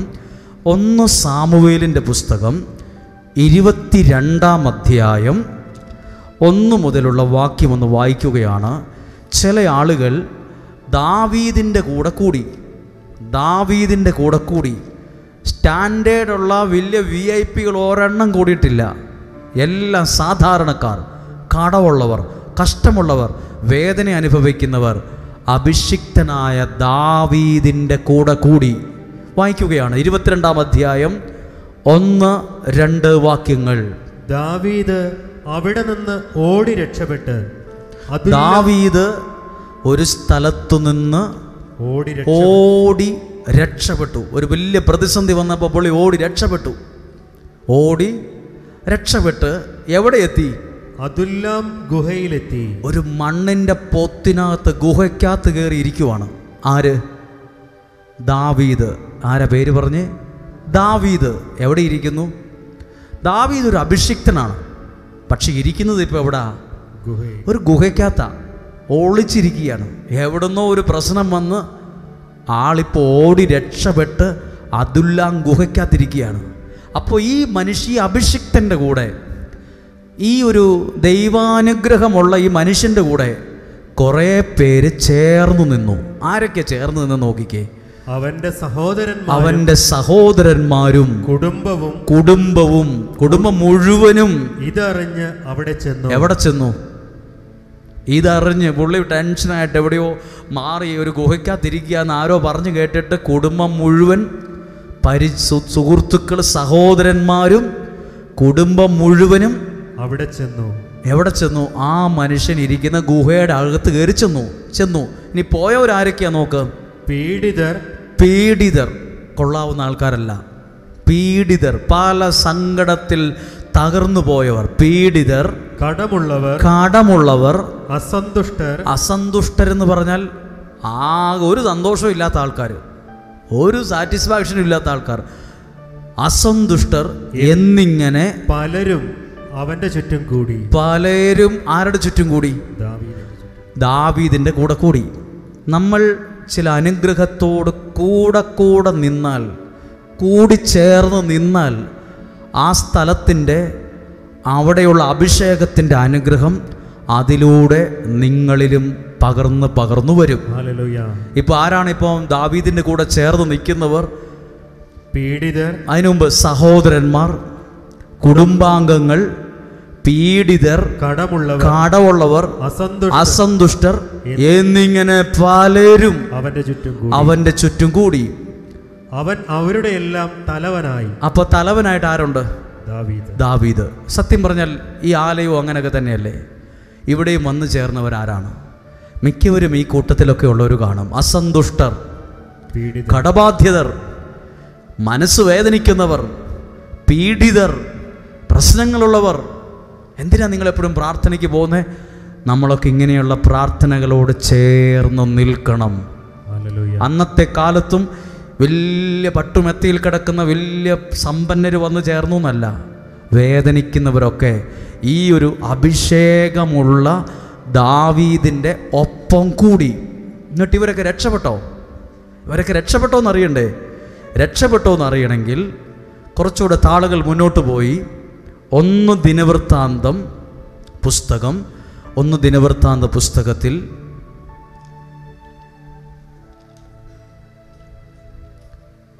12-ാം അധ്യായം 1-2 വാക്യങ്ങളൊന്ന് വായിക്കുകയാണ്. പോയവർ ഈ അഭിഷേകത്തോട് കൂടെ നിന്നവർ രക്ഷപ്പെട്ടോ എന്നറിയണ്ടേ? ഇങ്ങനെയൊക്കെ പ്രാർത്ഥിക്കാൻ ഇവിടെ വന്നേച്ച് ഈ പകല് മുഴുവൻ ഇങ്ങനെ ഇരുന്ന് പ്രാർത്ഥിച്ചിട്ട് ഗുണമുണ്ടാവുമോ എന്നറിയണ്ടേ? 12-ാം അധ്യായം 1 മുതലുള്ള വാക്യം. കിഷിന്റെ മകൻ സാവോൾ നിമിത്തം സിഗ്ലാഗിൽ ഒളിച്ചു പാർക്കുമ്പോൾ ഒളിച്ച് അപ്പം നേരത്തെ ആൾക്കാരെ കുറിച്ച് പറഞ്ഞിരിക്കുവാണ്. ദാവീദ് അദുല്ലാം ഗുഹയിൽ ഒളിച്ചിരിക്കുമ്പോൾ കുടുംബാംഗങ്ങൾ, സഹോദരന്മാർ, പീഡിതർ, അസംതൃപ്തർ എല്ലാം കൂടെ ഒരുമിച്ച് കൂടി ഇദ്ദേഹം എല്ലാവരുടെയും രാജാവായി എന്ന് പറഞ്ഞാൽ മെയിനായിട്ട് ലീഡറായിട്ട് നിന്നു. ഇവിടെ എഴുതിയിരിക്കുകയാണ്, ഒളിച്ചു പാർക്കുമ്പോൾ ദാവീദിന്റെ പക്ഷം ചേർന്ന് യുദ്ധത്തിൽ അവനെ സഹായിച്ച യോദ്ധാക്കളാണ് താഴെ പറയുന്നത്. പിന്നീട് അപ്പം കൂടെ നിന്നവരൊക്കെ ഇപ്പൊ ആരായി? നല്ല കഴിവുള്ള യോദ്ധാക്കളായി മാറി. ഹല്ലേലൂയ. നിങ്ങളും ഒരു പ്രതിസന്ധിയിൽ, പ്രശ്നത്തിൽ, ഒരഭിഷേകത്തോടും ഒരു പ്രാർത്ഥനയോടും ഒക്കെ ചേർന്നാണോ നിൽക്കുന്നേ? പിന്നത്തേതിൽ നിങ്ങളും ഒരനുഗ്രഹമുള്ളവരായി, യോദ്ധാക്കളെ പോലെ ശക്തരായി. അവർ പോയി തകർന്നു എന്നല്ല എഴുതിയിരിക്കുന്നേ. ഇവരെല്ലാം കുറച്ച് പേര് ആത്മഹത്യ ചെയ്ത്, കുറച്ച് പേർക്ക് ഡിപ്രഷൻ വന്നു, കുറേ പേര് നാട് വിട്ടുപോയി, അതെല്ലാം തകർന്നു എന്നല്ല. കൂടെ ചേർന്നവരൊക്കെ യുദ്ധത്തിൽ അവനെ സഹായിക്കാൻ കഴിവുള്ള യോദ്ധാക്കളായി മാറി. ഒരനുഗ്രഹമുള്ളൊരു മനുഷ്യനോട്, ഒരു ശുശ്രൂഷയോട് ചേർന്ന് നിൽക്കാൻ അവസരമുണ്ടെങ്കിൽ അത് കളയരുത്. നിന്നെ വളർത്തുന്നത് ഒരു അനുഗ്രഹമായിരിക്കും. നിങ്ങളെ അത് വളർത്തും. ഇനി അടുത്ത ഭാഗം എഴുതിയിട്ടുണ്ട്, 2-ാമത്തെ വാക്യം. ഇരു കൈകൊണ്ടും കല്ലെറിയാനും അമ്പെയ്യാനും സമർത്ഥരായ ഈ വില്ലാളികൾ. നമുക്ക് പറ്റുമോ? നമുക്ക് ഒരു കൈ കൊണ്ട് എറിയാൻ പറ്റും. 2 കൈ കൊണ്ട് എറിഞ്ഞാൽ കല്ല് 2 വഴിക്ക് പോകും. ഇവിടെ ഇപ്പം ദാവീദിന്റെ കൂടെ ചേർന്നവർക്ക് എന്നാ ഒരു കഴിവ് കിട്ടിയേ? 2 കൈ കൊണ്ടും കല്ലെറിയാനും. ഞാൻ കുറച്ച് നോക്കി, ഇത് വായിച്ച പിന്നെ നോക്കി, അഭ്യാസം നോക്കി നടക്കത്തില്ല. ഒരു കല്ല് ഇങ്ങോട്ടും ഒരു കല്ല് അങ്ങോട്ടും പോകും. ഇത് ലക്ഷ്യത്തിൽ 2 കൈ കൊണ്ടും ഒരേ ലക്ഷ്യത്തിൽ എറിഞ്ഞു കൊള്ളിക്കാൻ കഴിവുള്ളവരായി മാറി. അപ്പോൾ ഒരു കാര്യം ചോദിക്കട്ടെ, ഈ കല്ലെറിയാനുള്ള അനുഗ്രഹം ആർക്കാ ആദ്യം ഉണ്ടായിരുന്നേ? ദാവീദ് ഗോലിയാത്തിനെ തകർക്കാൻ തോട്ടിപ്പോയി 5 കല്ലെടുത്തോണ്ട് വന്നു. ആ കല്ല് ഒരെണ്ണം കൃത്യം നെറ്റിക്കെട്ടുകൊണ്ട് ആൾ നിലത്ത് വീണു. ഈ അഭിഷേകത്തോട് ചേർന്ന് നിന്നവർക്ക് അതേ അഭിഷേകം ഇരട്ടിയായിട്ട് കിട്ടി. മനസ്സിലായോ? ദാവീദിനുള്ള അഭിഷേകമാണ് കൃത്യം എറിഞ്ഞു കൊള്ളിക്കാനുള്ളൊരു കഴിവുണ്ട് പുള്ളി. ലക്ഷ്യത്തിൽ ഭയങ്കര ഉന്നമാണ്. എല്ലാവരും കളിയാക്കി, ഈ കല്ലുകൊണ്ട് എന്നാ നടക്കാനാന്ന് ചോദിച്ചു. ഉന്നം തെറ്റാതെ ഗോലിയാത്തിൻ്റെ നെറ്റിയിൽ ആ കല്ല് കൊണ്ട് എത്തിച്ചു. 5-ാമത്തെ കല്ലല്ല, 1-ാമത്തെ കല്ല് തന്നെ. ഇപ്പോൾ ദാവീദിൻ്റെ കൂടെ നിന്നവർക്കും എന്ത് അഭിഷേകം കിട്ടി? ഒരു കൈ കൊണ്ട് എറിയാനുള്ള അഭിഷേകം അല്ല കിട്ടിയത്, 2 കൈ കൊണ്ടും ലക്ഷ്യത്തിൽ ഒരേ സമയം എറിയാനുള്ള കഴിവ്. അതാ പറഞ്ഞ, നിങ്ങളൊരു ഏതെങ്കിലും ഒരു അഭിഷേകത്തോടും അനുഗ്രഹത്തോടും ചേർന്നാണോ നിൽക്കുന്നേ, അതിനിരട്ടി നിങ്ങൾക്ക് കിട്ടാൻ തുടങ്ങും. ഹല്ലേലൂയ. പക്ഷെ ഇതെല്ലാവരും ഒന്നും വിശ്വസിക്കത്തില്ല, ഇതെല്ലാവരും ഏറ്റെടുക്കത്തില്ല. ഒരു അനുഗ്രഹത്തോടാണോ ചേർന്ന് നിൽക്കുന്നേ, ആ കൂട്ടത്തിൽ ഒരു അനുഗ്രഹം നമ്മുടെ ഭവനത്തിലും വന്നു കയറാൻ തുടങ്ങും. അനുഗ്രഹമുള്ള ഒരു മനുഷ്യൻ, നല്ല അനുഗ്രഹമുള്ള ഒരാൾ വർഷത്തിൽ 1-2 പ്രാവശ്യം നിങ്ങളുടെ വീട്ടിൽ വന്ന് സൗഹൃദത്തിൽ വന്ന് പ്രാർത്ഥിച്ചു പോകുന്നുണ്ടോ? വേറൊന്നും വേണ്ട, ആ അനുഗ്രഹം അവിടെ വരും. നിങ്ങളൊരു അനുഗ്രഹത്തിലാണോ നിൽക്കുന്നേ, ആ അനുഗ്രഹം നിങ്ങളിലും വരും. അതാ എഴുതിയിരിക്കുന്നത്. ദാവീദ് അദുല്ലാം ഗുഹയിൽ കിടക്കുമ്പോൾ ഇമാരെല്ലാം പുറകെ പോയി. 10 കുറേ ആളുകൾ, അവരെല്ലാം തകർന്നു പോയെന്നല്ല, 2 കൈ കൊണ്ടും കല്ലെറിയാനും അമ്പെയ്യാനും സമർത്ഥരായ. ആ വാക്കൊന്ന് വായിച്ചേ. സമർത്ഥരായ. അഭിഷേകത്തോട്, അനുഗ്രഹമുള്ളൊരു മനുഷ്യനോട് ചേർന്ന് നിൽക്കുന്നവർ സമർത്ഥരായി മാറും. എല്ലാം ഒന്നിനും കൊള്ളാത്ത കഴകത്തില്ലാത്ത ആൾക്കാരായി മാറിയെന്നല്ല, സമർത്ഥരായ ഈ വില്ലാളികൾ ഇനി താവോട്ട് കുറേ ഉണ്ട്, അവിടെ വരെ നിർത്തുകയാണ്. സമർത്ഥരായി മാറി. ഒരു അനുഗ്രഹത്തോടാണോ നിങ്ങൾ സത്യസന്ധമായി ചേർന്ന് നിൽക്കുന്നത്? നിങ്ങളെ അത് സാമർഥ്യമുള്ളവരാക്കി മാറ്റും. ഹല്ലേലൂയ. സാമർഥ്യം. പിന്നെയോ അതിൻ്റെ മുകളിലൊരു വാക്കുണ്ട്, എന്തായി മാറി? നല്ല യോദ്ധാക്കളായി മാറി. സാമർഥ്യം. ആ വാക്കൊന്ന് പറഞ്ഞ്. പലർക്കും എന്തില്ല? ഒരു സാമർഥ്യവും ഇല്ല. നമ്മൾ പറയില്ലേ, പിള്ളേരൊക്കെ +2 എത്തി, സാമർഥ്യമില്ല. ഇവിടെ ഇരിക്കുന്ന എല്ലാ പിള്ളേരോടും അല്ലെങ്കിൽ ഇവിടെ ഇരിക്കുന്ന യുവതി യുവാക്കളുണ്ടെങ്കിൽ നിങ്ങളുടെ കുഞ്ഞുങ്ങളോട് മാതാപിതാക്കളോട് ഒക്കെ പറയുകയാണ്, സാമർഥ്യമുള്ളവരായിക്കൊള്ളണം. എന്താകണം? സാമർഥ്യം. എവിടെ നിന്നാലും, അമേരിക്കയിൽ പോകേണ്ടി വന്നാലും, ഓസ്ട്രേലിയയിൽ പോകേണ്ടി വന്നാലും, കാനഡയിലായിരിക്കും ഇനി അടുത്ത വർഷം ജീവിക്കാൻ പോകുന്നത്, എവിടെ ചെന്നാലും സാമർഥ്യമുള്ളവർ. ഇവിടെ ഇരിക്കുന്ന മാതാപിതാക്കൾ കേട്ടെ, നിങ്ങളുടെ കുഞ്ഞുങ്ങളെ സാമർഥ്യമുള്ളവരായി വളർത്തണം. ചുമ്മാ വളർത്തരുത്, സാമർഥ്യമുള്ളവരായി. എന്താണ് സാമർഥ്യം? ആരോടും കാര്യങ്ങൾ പറയാനുള്ള ധൈര്യമുള്ളവൻ്റെ പേരാണ് സാമർഥ്യം. ഏതു വലിയ ആളുകളോടും, എത്ര വലിയ ആളാന്ന് പറഞ്ഞാലും കണ്ണിൽ നോക്കി അവരോട് സംസാരിക്കാനുള്ള ആർജവത്വത്തിൻ്റെ പേരാണ് സാമർഥ്യം. ഈ സാമർഥ്യം ഇപ്പോൾ ആർക്ക് കിട്ടി? ദാവീദ് എന്ന അഭിഷിക്തനോട് ചേർന്ന് നിന്നോരൊക്കെ നല്ല ഗംഭീരമായ ആൾക്കാരായി മാറി. ആരാ നിങ്ങളോട് പറഞ്ഞത് നിങ്ങൾ ഈ പ്രാർത്ഥനയും ഈ ഇതും കേട്ടോണ്ടിരുന്നാൽ ചുമ്മാ ഒരു ഗുണവും ഇല്ലാതാകുമെന്ന്? അത് അവരുടെ അനുഭവമാണ് പറയുന്നത്. ബൈബിളിൻ്റെ ആ അഭിപ്രായവും അനുഭവവും വ്യത്യസ്തമാണ്. ഞാൻ പറയുന്നത് ചുമ്മാ ബഹളം വയ്ക്കുന്ന കുറേ ആളുകളെ കുറിച്ചല്ല. ഞാൻ പറയുന്നത് ഭക്തി അഭിനയിക്കുന്നവരെ കുറിച്ചല്ല. ഞാൻ പറയുന്നത് നിങ്ങൾ ഭക്തി അഭിനയിക്കുന്നവരുമായി കൂട്ടുകൂടരുത്. ഭക്തി അഭിനയിക്കുന്നവർ, ഭക്തി വലിയ പുള്ളിയാണ്, വലിയ പ്രാർത്ഥനക്കാരനാണ് എന്ന് കാണിക്കുന്നവരെ കുറിച്ചല്ല. സത്യസന്ധമായി ദൈവത്തെ വിളിക്കുന്ന ഒരുത്തിനെയും പിണക്കരുത്, ഒരാളെയും പിണക്കല്ല. ആ വ്യക്തിയിലൂടെ നിങ്ങൾ അനുഗ്രഹിക്കപ്പെടും. ആ വ്യക്തി വീട്ടിൽ വരുന്ന അനുഗ്രഹം, ആ വ്യക്തി ഫോൺ വിളിക്കുന്ന അനുഗ്രഹമാണ്. ആ വ്യക്തി നമുക്ക് വേണ്ടി പ്രാർത്ഥിക്കുന്നതിലൂടെ നമ്മൾ വളരും.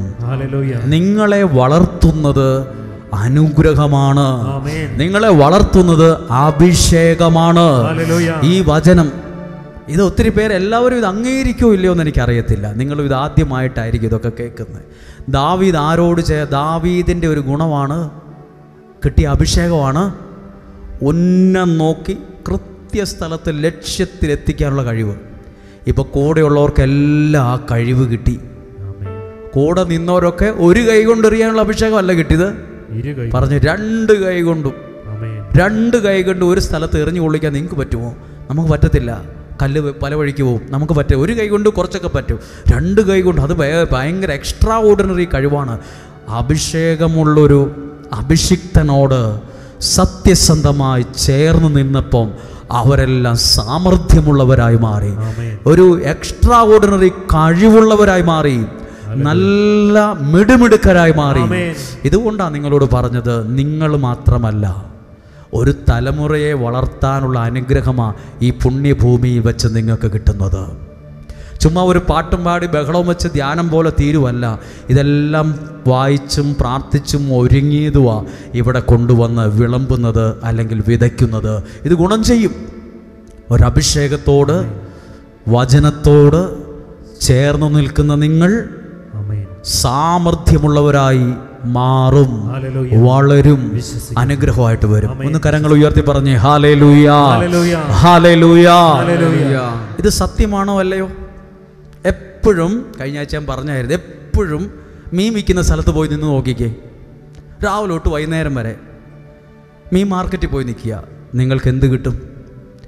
നിങ്ങളുടെ വസ്ത്രത്തിന്, നിങ്ങളുടെ ശരീരത്തിനൊക്കെ നിങ്ങൾ വീട്ടിൽ ചെല്ലുമ്പോൾ അല്ലെ മക്കൾ പറയും ഭയങ്കര മീൻ്റെ നാറ്റമാണെന്ന് പറയും. കാരണം പുള്ളി രാവിലെ 9 മണി തൊട്ട് 4 മണി വരെയും മാർക്കറ്റിലായിരുന്നു. ആ മീനിൻ്റെ മണം എല്ലാം പുള്ളിക്ക് കിട്ടി. നിങ്ങളിപ്പോൾ രാവിലെ തൊട്ട് വൈകുന്നേരം വരെ ഇറച്ചിക്കടയിൽ കയറി നോക്കി, നിങ്ങളുടെ മേത്തും ആ ഇറച്ചിയുടെ മണമായിരിക്കും. രാവിലെ 4 മണിക്ക് വെട്ടാൻ പോകുന്നവൻ്റെ വസ്ത്രത്തിൽ, വെട്ടാൻ പോകുന്ന പറഞ്ഞാൽ ഇവിടെ ഉള്ളവർക്ക് അറിയത്തില്ല, വെട്ടാൻ പോകുന്ന വാക്കത്തേക്ക് വെട്ടാൻ പോകുന്നല്ല, റബ്ബർ വെട്ടാൻ പോകുന്ന ആളെക്കുറിച്ചാണ്. വയനാട്ടുകാർക്ക് ഈ വെട്ടാൻ പോകുകയെന്ന് പറഞ്ഞാൽ വേറെ രീതിയിൽ ചിന്തിക്കും, അതുകൊണ്ടാണ് അങ്ങനെ പറയുന്നത്. നാട്ടിലുള്ള ആൾക്കാർ എവിടെ പോയി, വെട്ടാൻ പോയതാന്ന് പറയും. അയ്യോ വെട്ടാൻ പോയതാണോ, നിങ്ങളാരും ശരിയല്ലല്ലോ എന്ന് പറയും. ആ വെട്ടല്ല, റബ്ബർ വെട്ടാൻ പോകുന്നവർക്ക് എന്നാ മണം? അദ്ദേഹത്തിൻ്റെ വസ്ത്രത്തിനും ശരീരത്തിനും ഉട്ടുപാലിൻ്റെ മണമാണ്. റബ്ബറിൻ്റെ മണമാണ്. എപ്പോഴും പശുവിനെ കറവുകയും പശുവിൻ്റെ കൂടും വൃത്തിയാക്കുന്നവരുടെ വസ്ത്രം മുഴുവൻ എന്തായിരിക്കും? പശുവിൻ്റെയും ചാണകത്തിൻ്റെയൊക്കെ മണമാണ്. പുള്ളി അതിനോടാ കൂടെ ചേർന്നിരിക്കുന്നത്. നല്ല നല്ല കാറിൽ യാത്ര ചെയ്തിട്ടുണ്ടോ? നല്ല സ്മെല്ല്, നല്ല എന്താ അതിന് പറയുക, എന്ത് വെക്കുന്ന കാറിലൊക്കെ വെക്കുന്ന ഫ്രഷ് എയർ, ആ സാധനമൊക്കെ വെച്ച് നല്ല കാറിൽ പോയി ഇവിടുന്ന് കോഴിക്കോട് എത്തി, കോഴിക്കോട് നിന്ന് ഇറങ്ങുമ്പോൾ ആ വണ്ടിയുടെ മണം, അതിനകത്തുള്ള എയർ ഫ്രഷറിൻ്റെ മണം നമ്മുടെ വസ്ത്രത്തിലും ഉണ്ടാവും. നമ്മുടെ വസ്ത്രത്തിലും ആ കാറിൻ്റെ സ്മെല്ല് നമ്മുടെ വസ്ത്രത്തിലും കിട്ടി. നമ്മൾ എന്തിനോടോ അതല്ല ജോൺ കഴിഞ്ഞ പ്രാവശ്യം പറഞ്ഞേ, മുല്ലപ്പൂമ്പൊടി ഏറ്റ് കിടക്കും, താഴെ കിടക്കുന്നത് വെറും കല്ലാണ്, അതിനും പോലും കിട്ടും അതിൻ്റെ ഒരു സുഗന്ധം. ഇത് സത്യമാണ്. നിങ്ങൾ ഈ പ്രാർത്ഥനയിൽ ഇരിക്കുമ്പോൾ നിങ്ങളുടെ വീട്ടുകാർക്ക് അത്ര ഇഷ്ടപ്പെടില്ല, അല്ലെങ്കിൽ നിങ്ങളുടെ അയൽവാസികൾക്ക് ഇഷ്ടപ്പെടില്ല. നമ്മൾ ദൈവത്തിൻ്റെ വാക്ക് കേട്ടായി ഇവിടെ ഇരിക്കുന്നത് മണിക്കൂറായി ഇരിക്കാൻ തുടങ്ങിയിട്ട് 5 മണി തൊട്ട് ഇതിനകത്ത് ഇരിക്കുന്നവരുണ്ട്. ഇത്രയും സമയം ഇരിക്കുമോ ഒരു സ്ഥലത്താണ്, വേറൊന്നും ഫോണൊക്കെ നോക്കാതെ, വാട്സപ്പൊന്നും നോക്കാതെ, യൂട്യൂബിൽ ശ്രദ്ധിക്കാതെ ദൈവവചനം കേട്ടുകൊണ്ട് ഒരു സ്ഥലത്തിരിക്കുക. അതിൻ്റെ അനുഗ്രഹം നിങ്ങളിലും പറ്റിപ്പിടിക്കും. വിശ്വസിക്കുന്നോ? അങ്ങനെയെങ്കിൽ നിങ്ങളൊന്ന് പ്രാർത്ഥിച്ചേ, ഈ സ്ഥലത്തു നിന്നുള്ള അനുഗ്രഹം എന്നിലൂടെ എൻ്റെ ഭവനത്തിനൊരു അനുഗ്രഹം ആകണമെന്ന്. അതുകൊണ്ടാണ് പറഞ്ഞു, ഒരു നിയോഗത്തോടെ മോശയെപ്പോലെ വരാൻ പറ്റുന്ന സമയത്ത് അതിലെ വന്ന് ആടിനും തീറ്റി അപ്പുറത്തെ മലയെക്കൂടെ കയറി വീട്ടിൽ പോയേക്കല്ല്. ഈ മഹാദൃശ്യം കാണാൻ, ഒന്ന് അടുത്ത് ചെല്ലാൻ, അതൊരു നിയോഗമാണ്. എല്ലാവരും വരത്തില്ല. ദൈവം വിളിച്ചവൻ വരും, ദൈവം കൂട്ടിക്കൊണ്ടുവരുന്നവർ വരും, എന്ത് റിസ്ക് എടുത്തും വരും. അവന് വേണ്ടി ദൈവം വച്ച സമയത്ത് വരാൻ തോന്നും. ആ സമയം കളയരുത്. അവിടെ വച്ചായിരിക്കും ഇന്നുവരെയും ആരും അനുഭവിച്ചിട്ടില്ലാത്ത വിധത്തിൽ ഒരു ദൈവീക ഇടപെടൽ ആ വ്യക്തി, കുടുംബം അനുഭവിക്കുക. പറഞ്ഞേ ഹല്ലേലൂയ, ഹല്ലേലൂയ. നിങ്ങളിവിടെ വന്നിരിക്കുന്നത് ഇതൊരു സമയമാണ്.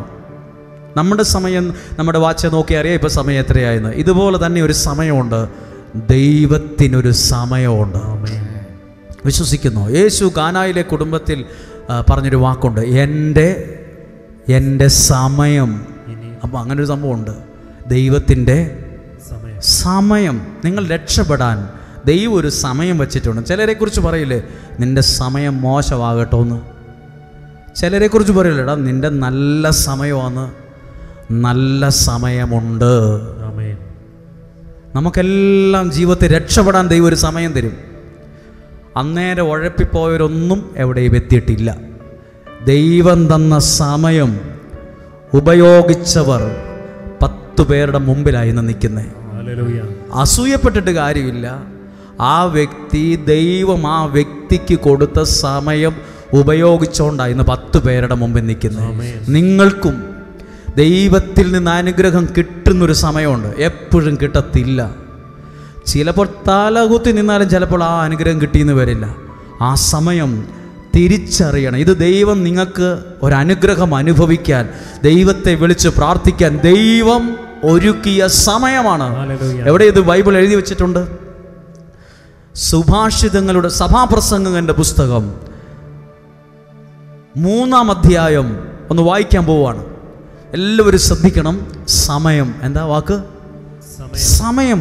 അതാണ് യേശു പറഞ്ഞത്. മറിയം പറഞ്ഞു, ഇവിടെ വീഞ്ഞില്ല, ഇവരാകെ കഷ്ടത്തില്ല. അപ്പോൾ യേശു പറഞ്ഞു, എൻ്റെ സമയം. അതെന്ത് സമയം? അത് ദൈവത്തിൻ്റെ സമയമാണ്. എനിക്കിവിടെ ശുശ്രൂഷ ചെയ്യാൻ ദൈവം തന്ന സമയമാണിത്. ഈ സമയം ദൈവം എനിക്ക് തന്ന സമയമാണ്. ഇത് ദൈവത്തിൻ്റെ സമയമാണ്. 3-ാം അധ്യായം അതിൻ്റെ ഹെഡിങ് ഒന്ന് വായിച്ചേ. ഓരോന്നിനുമുണ്ട് സമയം. എന്താ എഴുതിയിരിക്കുന്നത്? അതിൻ്റെ വേറൊരു മലയാള വാക്ക് എന്തായിരിക്കും? എല്ലാത്തിനും ഒരു സമയമുണ്ട്. ഹല്ലേലൂയ. മദ്യപാനിയാണ് ഒരു വ്യക്തിയെങ്കിൽ ആ ആൾക്ക് മദ്യം നിർത്താനൊരു സമയമുണ്ട്. ആ സമയത്ത് നിർത്തണം. ആ സമയത്ത് ഇപ്പം പോകുന്ന പോലെ പോയാൽ ജീവിതം അവതാളത്തിലാകും. നിർത്താൻ സമയമായി. ഡോക്ടർമാർ ചിലപ്പോൾ പറയും ഇനി കുടിച്ചാൽ ചത്തുപോകും കേട്ടോ, ഇനി കുടിച്ചാൽ ഇത് കരളും ചങ്കുമൊക്കെ പോവും കേട്ടോ. ആ ഡോക്ടറിലൂടെ നിന്നോട് ദൈവം പറഞ്ഞത് നിർത്താനുള്ള സമയമായി. ഓരോന്നിനും എന്തുണ്ട്? സമയമുണ്ട്. ഒന്ന് വായിച്ചേ.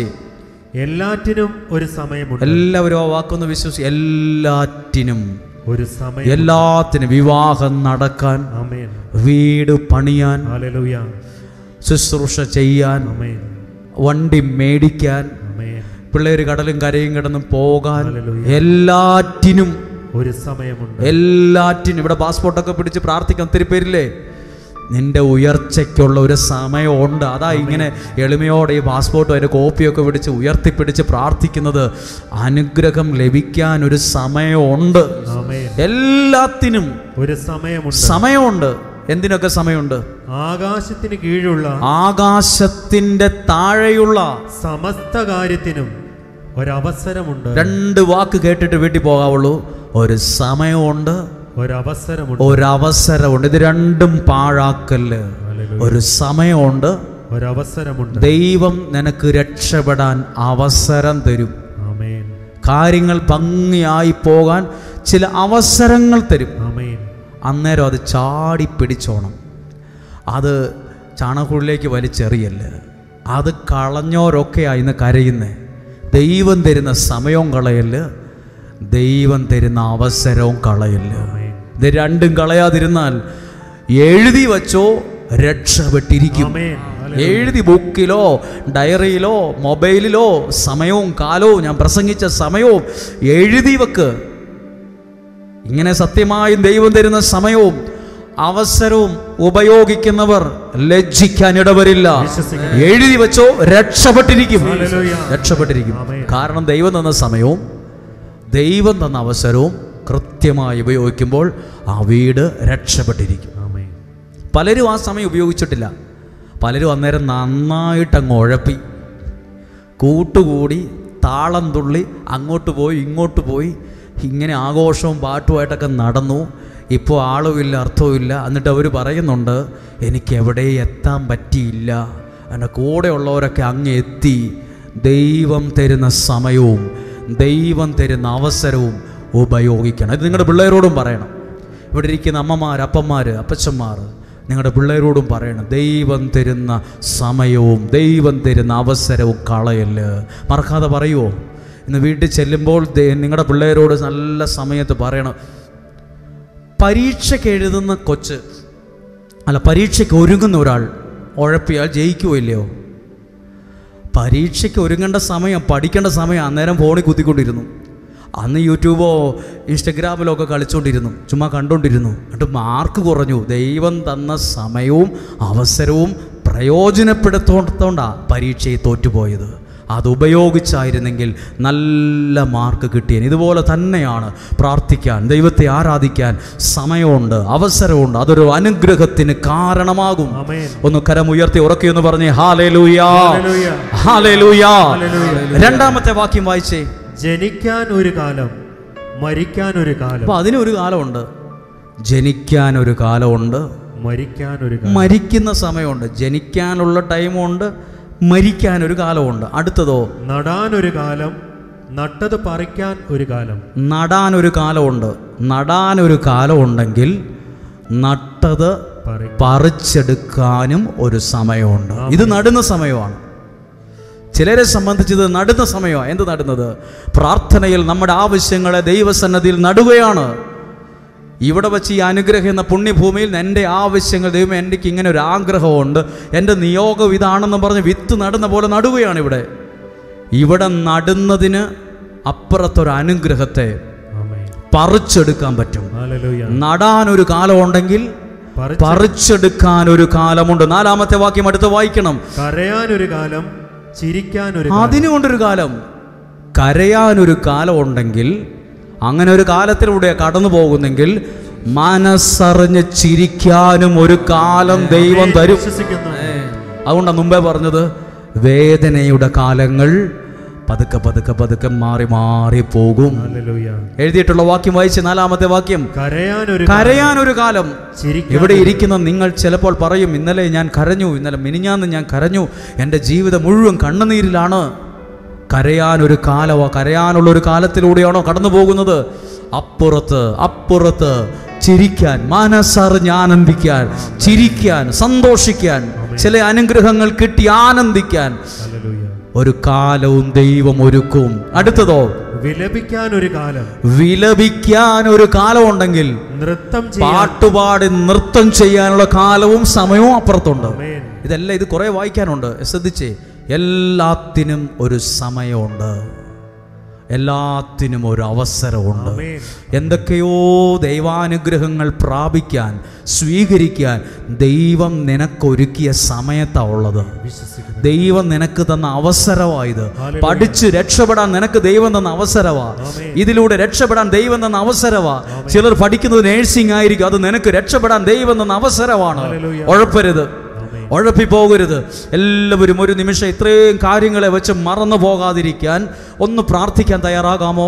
മുമ്പിലുള്ളവർ, താഴെ ഇരിക്കുന്നവർ, സ്ക്രീനിലിരിക്കുന്നവർ, ചാപ്പലിലിരിക്കുന്നവർ, സൈഡ് വരാന്തകളിലിരിക്കുന്നവർ, താഴ്ഭാഗങ്ങളിലൊക്കെയും ഇരിക്കുന്ന എല്ലാവരും കേട്ടെ, നിങ്ങൾക്ക് രക്ഷപ്പെടാൻ ദൈവം ഒരു സമയം ഒരുക്കുന്നുണ്ട്. നിങ്ങൾക്ക് ഇന്ന് കരയാനുള്ളൊരു കാലമാണെങ്കിൽ, ഇന്ന് സങ്കടപ്പെടാൻ ഒരു കാലമാണെങ്കിൽ, ഇതാ വേദപുസ്തകം പറയുന്നു, സന്തോഷിക്കാൻ, ആനന്ദിക്കാൻ, നൃത്തം ചെയ്യാൻ ഒരു കാലം, ഒരു സമയം ദൈവം തരും. ദൈവം തരും. എനിക്ക് ദൈവം രക്ഷപ്പെടാൻ ഒരു സമയം തരും, ഒരു അവസരം തരും. ദൈവം തരുന്ന സമയവും ദൈവം തന്ന അവസരവും ഞാൻ കളയത്തില്ല. ഒന്ന് പറഞ്ഞേ ഹല്ലേലൂയ. ആ കരമൊന്ന് ഹൃദയത്തോട് ചേർത്ത് വെച്ച് എല്ലാവരും പ്രാർത്ഥിച്ചേ. ദൈവം തന്ന സമയവും ദൈവം തന്ന അവസരവും ഞാൻ കളയുകയില്ല. പറഞ്ഞേ, ദൈവം തന്ന സമയവും ദൈവം തന്ന അവസരവും. ഇതൊക്കെ പറയുമ്പോൾ ഓർക്കണം, പൈസ ഉണ്ടാക്കാൻ ഒരു സമയവും അവസരവും ദൈവം തരും. വീട് വെക്കാൻ സമയവും അവസരവും ദൈവം തരും. നന്നായി മുന്നോട്ട് പോകാൻ സമയവും അവസരവും ദൈവം തരും. ശുശ്രൂഷയിൽ വളരാൻ ദൈവം സമയവും അവസരവും തരും. വചനം വായിച്ച് പഠിച്ച് വളരാൻ ദൈവം സമയവും അവസരം തരും. അന്നേരം എല്ലാത്തിനും നെഗറ്റീവും പറഞ്ഞ്, വിമർശിച്ച്, കുറ്റവും പറഞ്ഞ്, ചീത്തയും പറഞ്ഞ്, ഭ്രാഗി ശപിച്ചു പോയാൽ ആ സമയവും അവസരവും കടന്നു പോകും. എന്നിട്ട് പിന്നെ കരയരുത്. കരയാൻ ഒരു കാലം ഉണ്ടെങ്കിൽ ആനന്ദിക്കാൻ, സന്തോഷിക്കാൻ, നൃത്തം ചെയ്യാൻ ഒരു സമയം ദൈവമുണ്ട്. അങ്ങനെയെങ്കിൽ ആ കരങ്ങളെ ഹൃദയത്തോട് ചേർത്ത് വെച്ച്, നിങ്ങൾ എന്താ ഇന്ന് ഇവിടെ വരാൻ കാരണമായത്? ഇത് ദൈവം നിനക്കൊരുക്കിയ സമയമായോണ്ടാ, ഇത് ദൈവം നിങ്ങൾക്ക് തന്ന അവസരമായത് കൊണ്ടാണ്. എല്ലാവരും ആ കരങ്ങളെ ഹൃദയത്തോട് ചേർത്ത് വെച്ച് ഒരു നിമിഷം ഒന്ന് പ്രാർത്ഥിക്കാൻ തയ്യാറാകാമോ? ദൈവമേ, ഈ സമയം പ്രാർത്ഥിക്കുമ്പോൾ ഞങ്ങളുടെ ജീവിതത്തിനകത്തൊരു വിടുതൽ ലഭിക്കുന്ന സമയമായി ഇത് മാറട്ടെ. ഒരു അനുഗ്രഹം ലഭിക്കാൻ ഒരു സമയമായി മാറട്ടെ. ഇന്ന് പ്രാർത്ഥിക്കാൻ ഒരു സമയം ഉണ്ടെങ്കിൽ ദൈവം മറുപടി തരുന്ന മറ്റൊരു സമയമുണ്ട്. ഇന്ന് വീടില്ലല്ലോ, ജോലിയില്ലല്ലോ, കല്യാണം നടന്നിട്ടില്ലല്ലോ, പിള്ളേരായില്ലല്ലോ എന്ന് സങ്കടപ്പെടുന്ന ഒരു സമയമാണെങ്കിൽ അപ്പുറത്ത് അനുഗ്രഹം എണ്ണി എണ്ണി സാക്ഷ്യം പറയുന്ന ഒരു സമയമുണ്ട്. ഹല്ലേലൂയ. അങ്ങനെയെങ്കിൽ ആ കരങ്ങളെ ഹൃദയത്തോട് ചേർത്ത് വെച്ച് ഒരു നിമിഷം ആ ഇരിക്കുന്ന കസേരയിൽ നിലത്തിരുന്നോ, കസേരയിൽ ഇരുന്നോ, നിന്നുകൊണ്ടോ നിങ്ങളൊന്ന് പ്രാർത്ഥിക്കാൻ തയ്യാറായിക്കേ. ദൈവമേ, അങ്ങയുടെ അനുഗ്രഹം ഉണ്ടാകണമേ. ഒന്നെല്ലാവരും ഒന്ന് സ്തുതിച്ച് പ്രാർത്ഥിച്ചേ. ഹല്ലേലൂയ. എല്ലാവരും ചേർന്നൊന്ന് പ്രാർത്ഥിക്കുമോ? ദൈവത്തിന്റെ സമയത്ത്, ദൈവം നൽകിയ അവസരം. ദൈവമേ, എനിക്ക് ഇവിടെ വരാൻ ദൈവം ഒരുക്കിയ അവസരത്തിന് ഞാൻ നന്ദി. എനിക്കിങ്ങനെ പ്രാർത്ഥിക്കാൻ ഒരു സമയം തന്നതിന് നന്ദി. പ്രാർത്ഥിക്കാൻ ഒരു സമയമുണ്ടെങ്കിൽ അതിന് മറുപടി തരുന്ന ഒരു സമയമുണ്ട്. മറുപടി തരുന്ന ഒരു സമയമുണ്ട്. സമയം ഇന്ന് പ്രാർത്ഥിച്ച പ്രാർത്ഥനയ്ക്ക് നാളുകളിൽ ഒരു മറുപടി മറുപടി മറുപടി ദൈവം തന്നിരിക്കും. എഴുതി വെച്ചുകൊള്ളുക, എഴുതി വെച്ചുകൊള്ളുക. ഹല്ലേലൂയ. ജീസസ്. ഇലവൊഴിയും കാലങ്ങൾക്കപ്പുറം തളിരണിയും കാലമുണ്ടതോർക്കണം. ശ്രദ്ധിച്ചു പാടിയ. ഇലപൊഴിയും കാലങ്ങൾക്കപ്പുറം തളിരണിയും കാലമുണ്ടതോർക്കണം. കവിളിലോടൊഴുകുന്ന ഒരു സമയമുണ്ട്. നീരിനപ്പുറം പുഞ്ചിരിയുണ്ടെന്നതും ഓർക്കണം. കവിളിലോടൊഴുകുന്ന കണ്ണീരിനപ്പുറം എന്നതും ഓർക്കണം. പ്രത്യാശയോടെ നീ ദൈവത്തെ നോക്കിയ പറഞ്ഞ് ഉത്തരം നൽകുമെന്നറിഞ്ഞിടേണം. പറഞ്ഞ് പ്രത്യാശയോടെ നീ ദൈവത്തെ നോക്കിയ ഉത്തരം നൽകുമെന്നറിഞ്ഞിടേണം. പറഞ്ഞ് പ്രത്യാശയോടെ നീ ദൈവത്തെ നോക്കിയ ഉത്തരം നൽകുമെന്നറിഞ്ഞിടേണം. അവൻ ഉത്തരം നൽകുമെന്നറിഞ്ഞിടേണം. ഹല്ലേലൂയാ. ഒരു കരം ഉയർത്തി പറയുമോ ഹല്ലേലൂയാ. എല്ലാവരും ഒന്നും മനസ്സിലായോ? ഈ വേദവാക്യവും വചനമൊക്കെ മനസ്സിലായോ? ഇനി ഒരു കാര്യം കൂടി പറയട്ടെ. ഈ വാക്യത്തോട് ചേർന്ന് പ്രാർത്ഥിക്കാൻ പറ്റിയില്ലെങ്കിൽ പരാതിയെങ്കിലും പറഞ്ഞാൽ മതി, അതിന് ഉത്തരവുണ്ട്. എന്തിനൊക്കെ? പ്രാർത്ഥനയ്ക്ക് മാത്രമല്ല. ഇനി ആർക്കെങ്കിലും ദൈവസന്നദ്ധിയിൽ പ്രാർത്ഥിക്കാൻ പറ്റുന്നില്ലെന്നിരിക്കട്ടെ, നിങ്ങൾ ദൈവത്തോട് പരാതി പറഞ്ഞോ? ദൈവമേ, എന്താ ഇങ്ങനെ ചെയ്തത്? ഞാൻ പ്രാർത്ഥിച്ചിട്ടൊരു ഗുണവും കിട്ടിയില്ലല്ലോ. ദൈവത്തോട് പരാതി പറയുന്ന ഒരാൾ ബൈബിളിലുണ്ട്. നമ്മളെപ്പോലെയൊന്നുമല്ല, നല്ല കട്ടിയായ ഭാഷയിൽ നല്ല പരാതി പറഞ്ഞു. പരാതി പറഞ്ഞെന്നറിയോ? ദൈവമേ, എൻ്റെ പ്രാർത്ഥന എന്നാ കേൾക്കാത്തെ, എന്നെ എന്താ അനുഗ്രഹിക്കാത്തെ എന്നൊക്കെ പരാതി പറഞ്ഞു. പരാതി പോലും ദൈവം കേട്ടിട്ട് അതിന് മറുപടി മറ്റൊരു സമയത്ത് കൊടുത്തു. ഇവിടെ ഇരുന്ന് എൻ്റെ അടുത്തുള്ള ഒരാൾ പ്രാർത്ഥിക്കുന്ന പോലൊന്നും പ്രാർത്ഥിക്കാൻ പറ്റിയില്ലെങ്കിലും പേടിക്കുമൊന്നും വേണ്ട കേട്ടോ. പറ്റും പോലെ പ്രാർത്ഥിച്ചാൽ മതി. അയ്യോ, ഈ മനുഷ്യനൊക്കെ നന്നായിട്ട് പ്രാർത്ഥിക്കുന്നുണ്ട്, എനിക്കൊട്ടും പ്രാർത്ഥിക്കാൻ പറ്റുന്നില്ല, പ്രാർത്ഥന കേൾക്കാൻ പറ്റുന്നുണ്ടോ? അതുമതി. എല്ലാവരെ പോലെയും നമുക്ക് പ്രാർത്ഥിക്കാൻ പറ്റിയെന്ന് വരില്ല. എൻ്റെ അടുത്ത് നിൽക്കുന്ന ആൾ പാടുന്നു, പ്രാർത്ഥിക്കുന്നു, കൈയടിക്കുന്നു, എനിക്കിതുപോലെ പറ്റിയെന്ന് വരില്ല. ചിലപ്പോൾ നമുക്ക് ദേഷ്യമായിരിക്കും, എനിക്ക് പ്രാർത്ഥിക്കാൻ പറ്റുന്നില്ലല്ലോ. ഞാൻ ആ വാക്യം വായിക്കാം. ഹബക്കുക്ക് പ്രവാചകൻ്റെ പുസ്തകം 1-ാം അധ്യായം 2 മുതലുള്ള വാക്യമാണ് വായിക്കുന്നത്. അതിൻ്റെ ഹെഡിങ് ആദ്യം തന്നെ വായിക്കണം. മുഴുവൻ നമ്മളെക്കുറിച്ച് നമ്മൾ പറയുന്നൊരു വാക്കുണ്ട് അതിനകത്ത്. പ്രവാചകന്റെ ആവലാതി. ആവലാതി മുഴുവൻ പെറുപെറുപ്പാണ്, പരാതിയാണ്. എന്താണ്? പ്രവാചകന്റെ ആവലാതി. പ്രാർത്ഥന എന്ന് പോലും എഴുതിയിരിക്കുന്നത്. എന്താണ് ഈ പ്രവാചകൻ പരാതി പറഞ്ഞതെന്ന് 2-ാം വാക്യത്തിൽ വായിക്കുന്നുണ്ട്. കർത്താവേ, എത്ര നാൾ ഞാൻ സഹായത്തിനായി വിളിച്ചപേക്ഷിക്കുകയും അങ്ങത് കേൾക്കാതിരിക്കുകയും ചെയ്യും. ഈ സത്യത്തിൽ ഇങ്ങനെയാ പ്രാർത്ഥിച്ചത് പ്രവാചകൻ. കുറേ നാളായി ഞാൻ പ്രാർത്ഥിക്കുന്നു, എനിക്കൊരു സഹായവും കിട്ടുന്നില്ല. ഞാൻ എത്ര നാളായി പ്രാർത്ഥിക്കുന്നു, എനിക്കൊരു മറുപടിയും കിട്ടിയിട്ടില്ല. കർത്താവേ, ഇതേപോലെയുള്ള പരാതി ഞങ്ങൾക്ക് പലർക്കും ഉണ്ട്. ഞങ്ങൾ ഈ വിഷയത്തിന് വേണ്ടി എത്ര നാളായി പ്രാർത്ഥിക്കുന്നു, ഏതെല്ലാം ധ്യാനകേന്ദ്രത്തിൽ പോയി പ്രാർത്ഥിച്ചു, എന്ത് പ്രാർത്ഥിക്കാൻ പറ്റുന്നതിൻ്റെ മുഴുവൻ പ്രാർത്ഥിച്ചു, എന്നിട്ട് ഒരു മറുപടിയും കിട്ടുന്നില്ലല്ലോ. പരാതി ഉണ്ട്, ദേ പരാതി നമുക്കും ഉണ്ട്. പരാതി പറഞ്ഞു. പിന്നെയോ, എത്ര നാൾ അക്രമം എന്ന് പറഞ്ഞ് ഞാൻ വിലപിക്കുകയും. അതിൻ്റെ മുകളിൽ എഴുതിയിട്ടുണ്ട്, എത്ര നാൾ അങ്ങ് കേൾക്കാതിരിക്കുകയും ചെയ്യും. ഞാൻ കുറേയായി പ്രാർത്ഥിക്കുന്നു, അത് കേൾക്കുന്നില്ലല്ലോ, മറുപടിയില്ലല്ലോ. 3-ാമത്തെ അടുത്ത വാക്യം, എത്ര നാൾ അക്രമം എന്ന് പറഞ്ഞ് ഞാൻ വിലപിക്കും, അങ്ങ് എന്നെ രക്ഷിക്കാതിരിക്കുകയും. ഞാൻ പ്രാർത്ഥിച്ചിട്ടൊന്നും എന്നെയോ എൻ്റെ വീട്ടുകാരെയോ ദൈവം രക്ഷിക്കുന്നില്ല, എൻ്റെ പ്രാർത്ഥനയ്ക്ക് മറുപടി കിട്ടുന്നില്ല. ഇതാര് പറഞ്ഞു?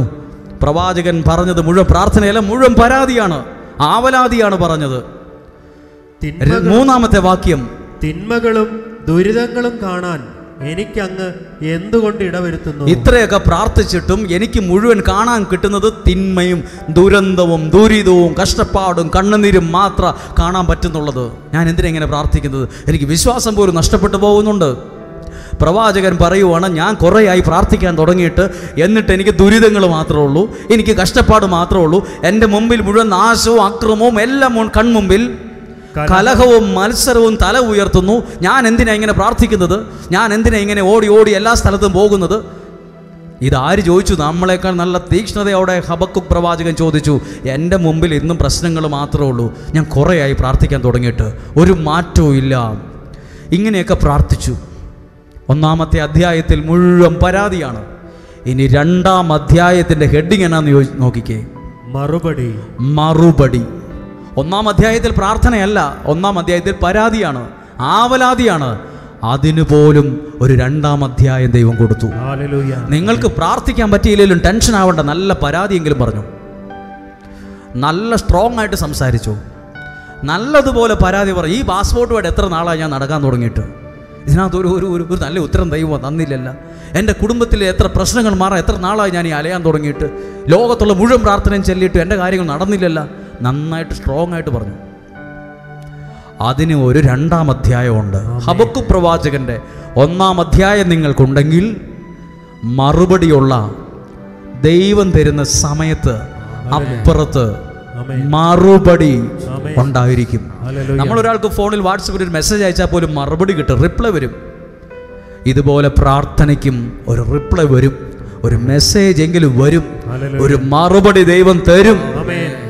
അല്ല, അത് പ്രവാചകൻ പ്രാർത്ഥിച്ചൊന്നുമില്ലല്ലോ, മുഴുവൻ പരാതിയാണല്ലോ പറയുന്നേ. പരാതിയാണോ പറയാൻ തോന്നുന്നേ, അത് പറഞ്ഞോ, അതിന് പോലും മറുപടി ഉണ്ട്. 2-ാം അധ്യായം 2-ാമത്തെ വാക്യം വായിച്ചേ.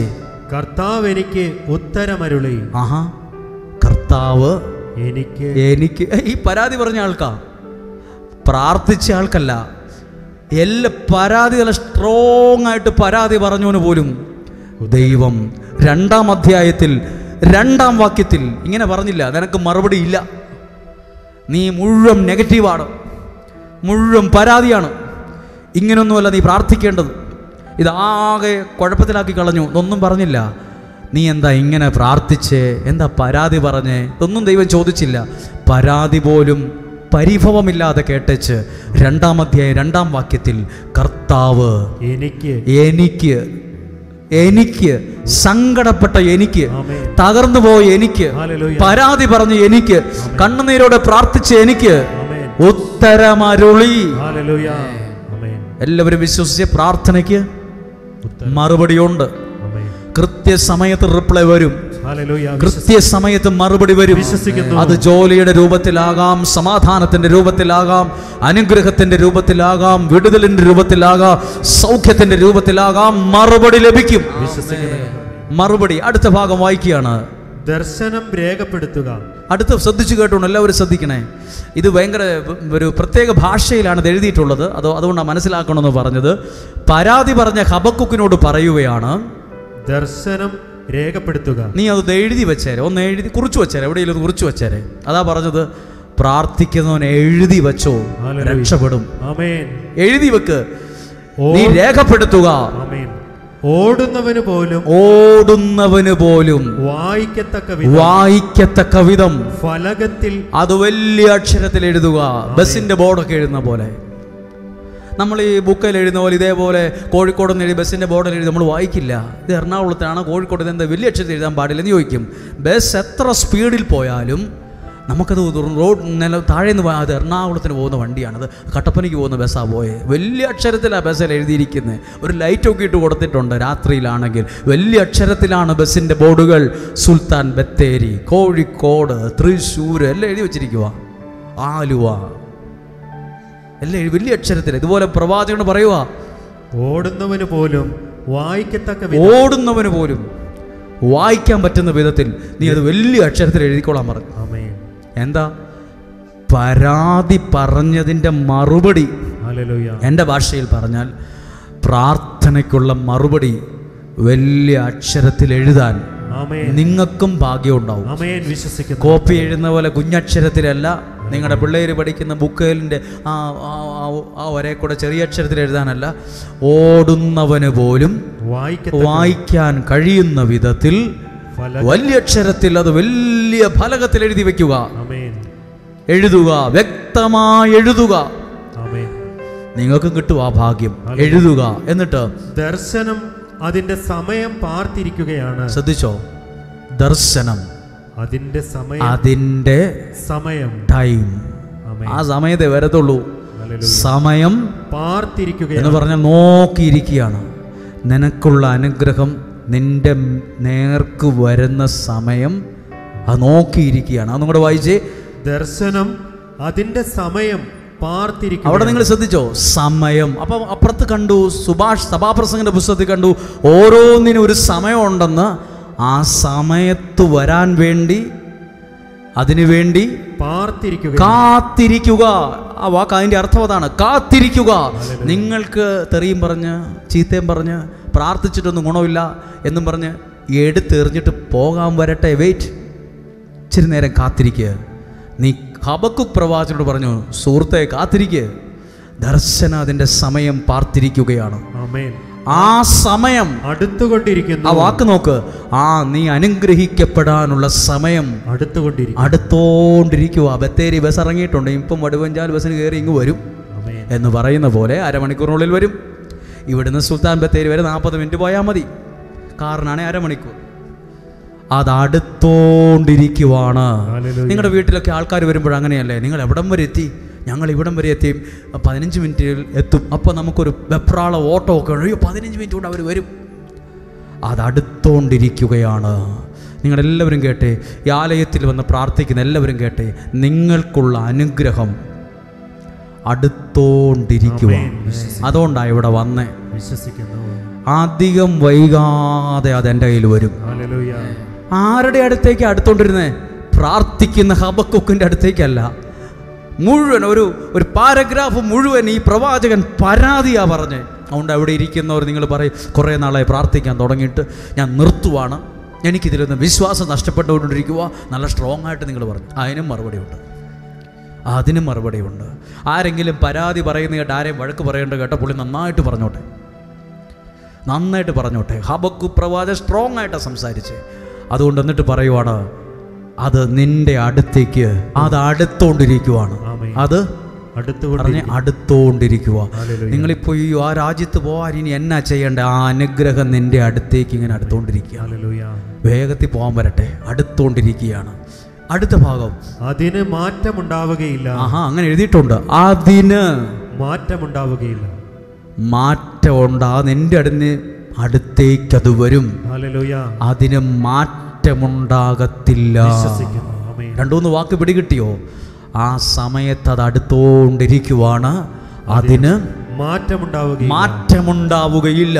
ഇനി അഥവാ വൈകുന്നെങ്കിൽ, ശ്രദ്ധിച്ചോ, ഇനി അഥവാ വൈകിപ്പോയെങ്കിൽ, തിങ്കളാഴ്ച വരേണ്ട കാര്യമാ, ചൊവ്വാഴ്ചയായിട്ടും വന്നിട്ടില്ല, അത് വൈകുന്നെങ്കിൽ അതിനായി കാത്തിരിക്കുക. ഒന്നും കൂടെ വായിക്കുക. അതിനു വേണ്ടി, ആ അനുഗ്രഹത്തിന് വേണ്ടി, ആ നന്മ നിന്റെ അടുത്ത് വരാൻ വേണ്ടി കാത്തിരിക്കുക. അത്രയൊക്കെ ചെയ്യാൻ പറ്റുമോ? എഴുതി വെച്ചോ. നിങ്ങളൊരു സാക്ഷ്യത്തെ പറയാൻ, ഒരു സാക്ഷ്യം ദൈവം നിന്റെ കയ്യിൽ തരും, നിങ്ങളുടെ കയ്യിൽ തരും. മാടി കൂടാതെ ഇവിടെ നിന്ന് പറയാൻ ഒരു സാക്ഷ്യം തരും. അഥവാ നിങ്ങൾ പ്രാർത്ഥിച്ച ഏതെങ്കിലും കാര്യം വൈകുന്നുവോ, തെറി പറഞ്ഞു പോകാൻ വരട്ടെ, ഇനി ഇവിടെയൊന്നും പ്രാർത്ഥിച്ചിട്ടൊന്നും ഗുണമില്ല എന്ന് പറയാൻ വരട്ടെ, അതിനു വേണ്ടി കാത്തിരിക്കുക. ഒന്നും കൂടെ വായിച്ചേ. ആ ദർശനം അതിന്റെ സമയം കാത്തിരിക്കുകയാണ്. ആ സമയം അടുത്തോണ്ടിരിക്കുവാണ്. അതിനൊരു മാറ്റവും ഉണ്ടായിരിക്കുകയില്ല. അത് അഥവാ വൈകുന്നതുണ്ട്. നീ ഇത്രയൊക്കെ പ്രാർത്ഥിച്ചിട്ട് എന്താ ശരിയാകാത്തത്? വിസ റിജക്റ്റ് ആയില്ല, വിസ ശരിയായില്ലല്ലോ, ആ സ്ഥലം വിറ്റില്ലല്ലോ, പുള്ളി പ്രാർത്ഥിച്ചിട്ട് പറഞ്ഞത് വിൽക്കുമെന്നാണല്ലോ, നടന്നില്ലല്ലോ, ജോലി കിട്ടുമെന്ന് പറഞ്ഞിട്ടത് നിനക്ക് കിട്ടിയില്ലല്ലോ. അങ്ങനെ എന്തേലും വൈകുന്നെങ്കിൽ അതിനു വേണ്ടി കാത്തിരിക്കുക. അത് തീർച്ചയായും വരും. പറഞ്ഞേ, അത് തീർച്ചയായും വരും. അത് താമസിക്കുകയില്ല. സമയം ഒക്കുവാണെങ്കിൽ, ഫ്രീ ടൈം ഉണ്ടെങ്കിൽ എപ്പോഴേലും ഈ വാക്യം നിങ്ങളുടെ ബൈബിളിൽ ഉണ്ടോയെന്ന് നോക്കണം. എൻ്റെ ബൈബിളിലുണ്ട്, നിങ്ങളുടെ ബൈബിളിലുണ്ടോയെന്ന് എപ്പോഴേലും സമയം കിട്ടുമ്പോൾ നോക്കണം. വൈകുന്നെങ്കിൽ കാത്തിരിക്കുക, അത് തീർച്ചയായിട്ടും വരും. അതിന് മാറ്റമില്ല. ആ സമയം. ഒരു നിമിഷം ഒന്ന് എഴുന്നേറ്റ് നിൽക്കാമോ? എഴുന്നേറ്റ് നിൽക്കാൻ ബുദ്ധിമുട്ടുണ്ടോ? കാലൊക്കെ മടുത്ത് ഒടിഞ്ഞു ഞുറുങ്ങിയോ? മരിച്ചു പോയോ? ഒത്തിരി പേര് ഒരാളിരിക്കേണ്ട സ്ഥാനത്ത് 2 പേരൊക്കെയാണ് ഇരിക്കുന്നത്. സമ്മതിക്കണം, കഷ്ടമുണ്ട്. എന്നാലും ദൈവവചനത്തിൻ്റെ മുമ്പിലല്ലേ കൊതിയോടെ ഇരുന്നത്. അതൊരനുഗ്രഹമാണ്. അകത്തും പുറത്തും, വരാന്തയിലും ചാപ്പലിലും താഴെ ഉള്ള നമ്മുടെ മുമ്പിൽ ഇവിടെയുള്ള 6-7 TV സ്ക്രീനിലൂടെ ഇത് കാണുന്നവർ, പല സ്ഥലങ്ങളിലായി TV സെറ്റ് ചെയ്തിട്ടുണ്ട്, അവിടെ എല്ലാം ഇരുന്ന് കാണുന്നവരുണ്ട്. ഒരു നിമിഷം കണ്ണുകളടച്ച് ഹബക്കുക്ക് പ്രവാചകൻ നല്ല പ്രാർത്ഥന പ്രാർത്ഥിച്ചു എന്നല്ല, ഫുൾ പരാതി. എന്താ എൻ്റെ പ്രാർത്ഥന കേൾക്കാത്തത്? ഞങ്ങളുടെ കാര്യത്തിൽ എന്താ ഇടപെടാത്തത്? ഇത്രയൊക്കെ പ്രാർത്ഥിച്ചിട്ടും എൻ്റെ മുമ്പിൽ നാശവും ആക്രമണവും മാത്രമേ ഉള്ളൂ, ഒരു സമാധാനം എനിക്കില്ല. ഇതെല്ലാം പറഞ്ഞ് 2-ാം അധ്യായത്തിൽ ഹബക്കുക്കിനെ വഴക്കു പറയുന്ന, ഓടിച്ചിട്ടടിക്കുന്ന, നീ എന്തു വർത്താനാ പറഞ്ഞ്, നീ ഒരു പ്രവാചകനല്ലേ, ഇങ്ങനെയൊക്കെ സംസാരിക്കാൻ പാടുണ്ടോ എന്ന് ചോദിച്ച ദൈവത്തെ 2-ാം അധ്യായത്തിൽ കാണുന്നില്ല. 2-ാം അധ്യായത്തിൽ കാണുന്നത് മറുപടി എന്നാണ്. ദേഷ്യമുള്ള മറുപടിയല്ല, സ്നേഹത്തോടെ പ്രാർത്ഥിച്ച പ്രവാചകനല്ല, പരാതി പറഞ്ഞ, ആവലാതി പറഞ്ഞ. നമ്മൾ ആരാ പരാതി പറയാത്തവരുള്ളത്? നമ്മളൊക്കെയും പരാതി പറയുന്നവരാണ്. നമ്മളൊക്കെ വെറും പച്ചയായ മനുഷ്യന്മാരാണ്, പരാതി പറയുന്നവരാണ്. ദൈവസന്നദ്ധിയിൽ ചിലപ്പോൾ പ്രാർത്ഥിക്കാനൊന്നും പറ്റിയെന്ന് കുറേയായി ഞാനിങ്ങനെ പ്രാർത്ഥിക്കാൻ തുടങ്ങിയിട്ട്. എൻ്റെ വീട്ടുകാരൊക്കെ പറയുന്നുണ്ട്, നീ ഇങ്ങനെ ഓട്ടമാണല്ലോ, എവിടെയെല്ലാം ഓടിയിട്ട് എന്ന ഗുണമാണ് ഉണ്ടായത്. ഇതേ അനുഭവം ഹബക്കുക്ക് പ്രവാചകന് ഉണ്ടായപ്പോൾ ഹബക്കുക്ക് പ്രവാചകനോട് ദൈവം പറഞ്ഞു, ഓടുന്നവന് പോലും വായിക്കത്തക്ക വിധം വലിയ ഒരു പലകയിൽ അത് വലിയ അക്ഷരത്തിൽ വ്യക്തമായി എഴുതുക. ദർശനം അതിൻ്റെ സമയം പാർത്തിരിക്കുകയാണ്. അത് വരും, അത് സമയം, അത് വൈകുന്നെങ്കിൽ അതിനുവേണ്ടി കാത്തിരിക്കുക.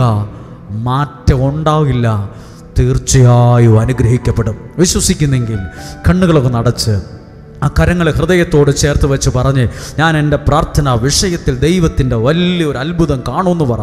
എൻ്റെ വേദനയുടെ കാലം പതുക്കെ മറക്കും. എൻ്റെ വേദനയുടെ കാലം മാറിപ്പോകും.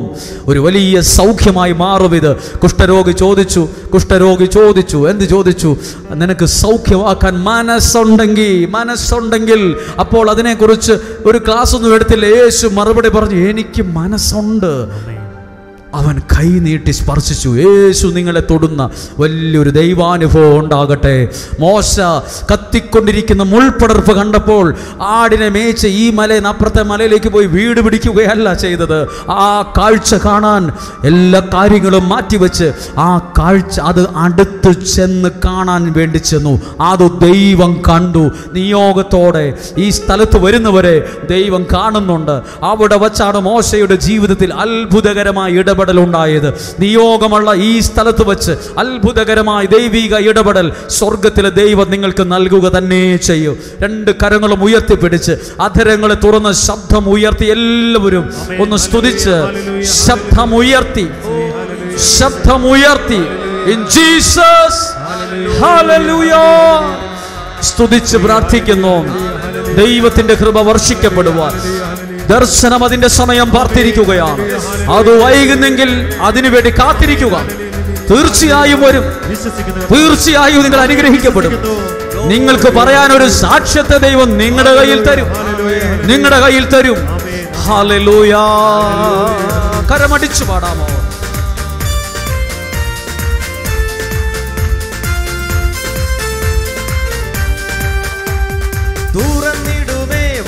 തുറന്നിടുമേ, എനിക്കായി വാതിൽ തുറന്നിടുമേ, അടച്ചിടുമേ വാതിൽ അടച്ചിടുമേ, ഭൈരിയും വാതിൽ അടച്ചിടുമേ.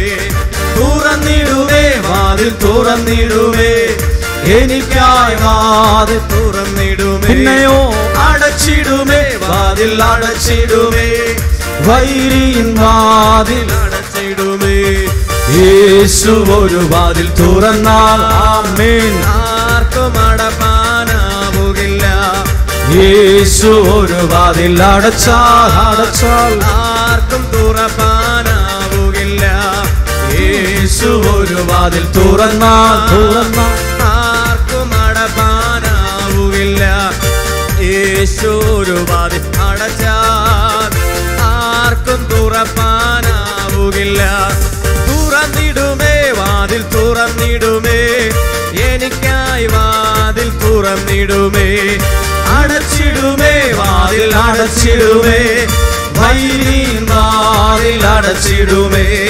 തുറന്നിടുമേ വാതിൽ തുറന്നിടുമേ, എനിക്കായി വാതിൽ തുറന്നിടുമേ. അടച്ചിടുമേ, വാതിൽ അടച്ചിടുമേ, വൈരിയിൻ വാതിൽ അടച്ചിടുമേ. ആമേൻ. ഹല്ലേലൂയ. നമുക്കൊന്നിരിക്കാം. ഒരു കുഞ്ഞ് സന്തോഷ വാർത്ത പറയട്ടെ. ക്രിസ്മസിന് ഒരുക്കമായ ഒരു സമയത്താണ് നമ്മളുള്ളത്. അപ്പോൾ എല്ലാവർക്കും, എല്ലാ ശുശ്രൂഷകരും ഓരോരുത്തരെ നടുക്കൂടി അങ്ങ് പൊക്കെ, ഏറ്റവും പുറകിൽ 3 സ്ഥലത്തായിട്ട് പൊക്കെ, എല്ലാവർക്കും ഒരു 5 രൂപയുടെയാണെന്ന് തോന്നിക്കുന്ന 2 രൂപയുടെ ഒരു മഞ്ച്, 5 രൂപയുടെയാണെന്ന് തോന്നും, എന്നാൽ 2 രൂപയുള്ളൂ ഒരു മഞ്ച് എല്ലാവർക്കും. അപ്പോൾ അതിനകത്തൊരു കാർഡുണ്ട്, അതൊരു കുഞ്ഞ് പ്രാർത്ഥനയാണ്. അപ്പം കൊടുക്കുക ശുശ്രൂഷകരെ വേഗത്തിൽ അത് ഒരു ചെറിയ പാട്ട് പാടുമോ, എന്തെങ്കിലും ഒരു പാട്ടൊക്കെ പാടും, അപ്പോൾ നിങ്ങളുടെ കൈകളിലെത്തും. അപ്പോൾ ഇത് ഇവിടെ തന്നെ എടുത്ത് ഈ തോട് പൊടിച്ച് ആ കൂടി ഇവിടെ തന്നെ ഇടണം. അങ്ങനെ ആരും ഇട്ടേക്കരുത്. നിങ്ങളിത് പോകുമ്പോൾ ദയവ് ചെയ്ത് ഇത് കൊണ്ടുപോവുക. ഇത് നിങ്ങൾക്ക് വീട്ടുകാരെ, ഇത് വലിയ കാര്യമൊന്നുമല്ല. അപ്പം എല്ലാവർക്കും പ്രാർത്ഥിച്ചൊരു മുട്ടായി തരികയാണ്. അതെല്ലാം പരമാവധി വേഗത്തിൽ, അധിക സമയമില്ല, വേഗത്തിൽ അത് 5-6 എണ്ണം ഒരാളുടെ കയ്യിലോട്ട് കൊടുക്കുക. അപ്പോൾ വേഗം അങ്ങോട്ട് പൊക്കോടും, വേഗം അത് പൊക്കോടും. ഇപ്പോൾ ഒരു പാട്ട് പാടുകയാണ്. ദൈവം നിങ്ങളെ അനുഗ്രഹിക്കട്ടെ. നല്ല ക്രിസ്മസിൻ്റെ ആശംസകൾ നേരുന്നു. ദൈവം അനുഗ്രഹിക്കട്ടെ.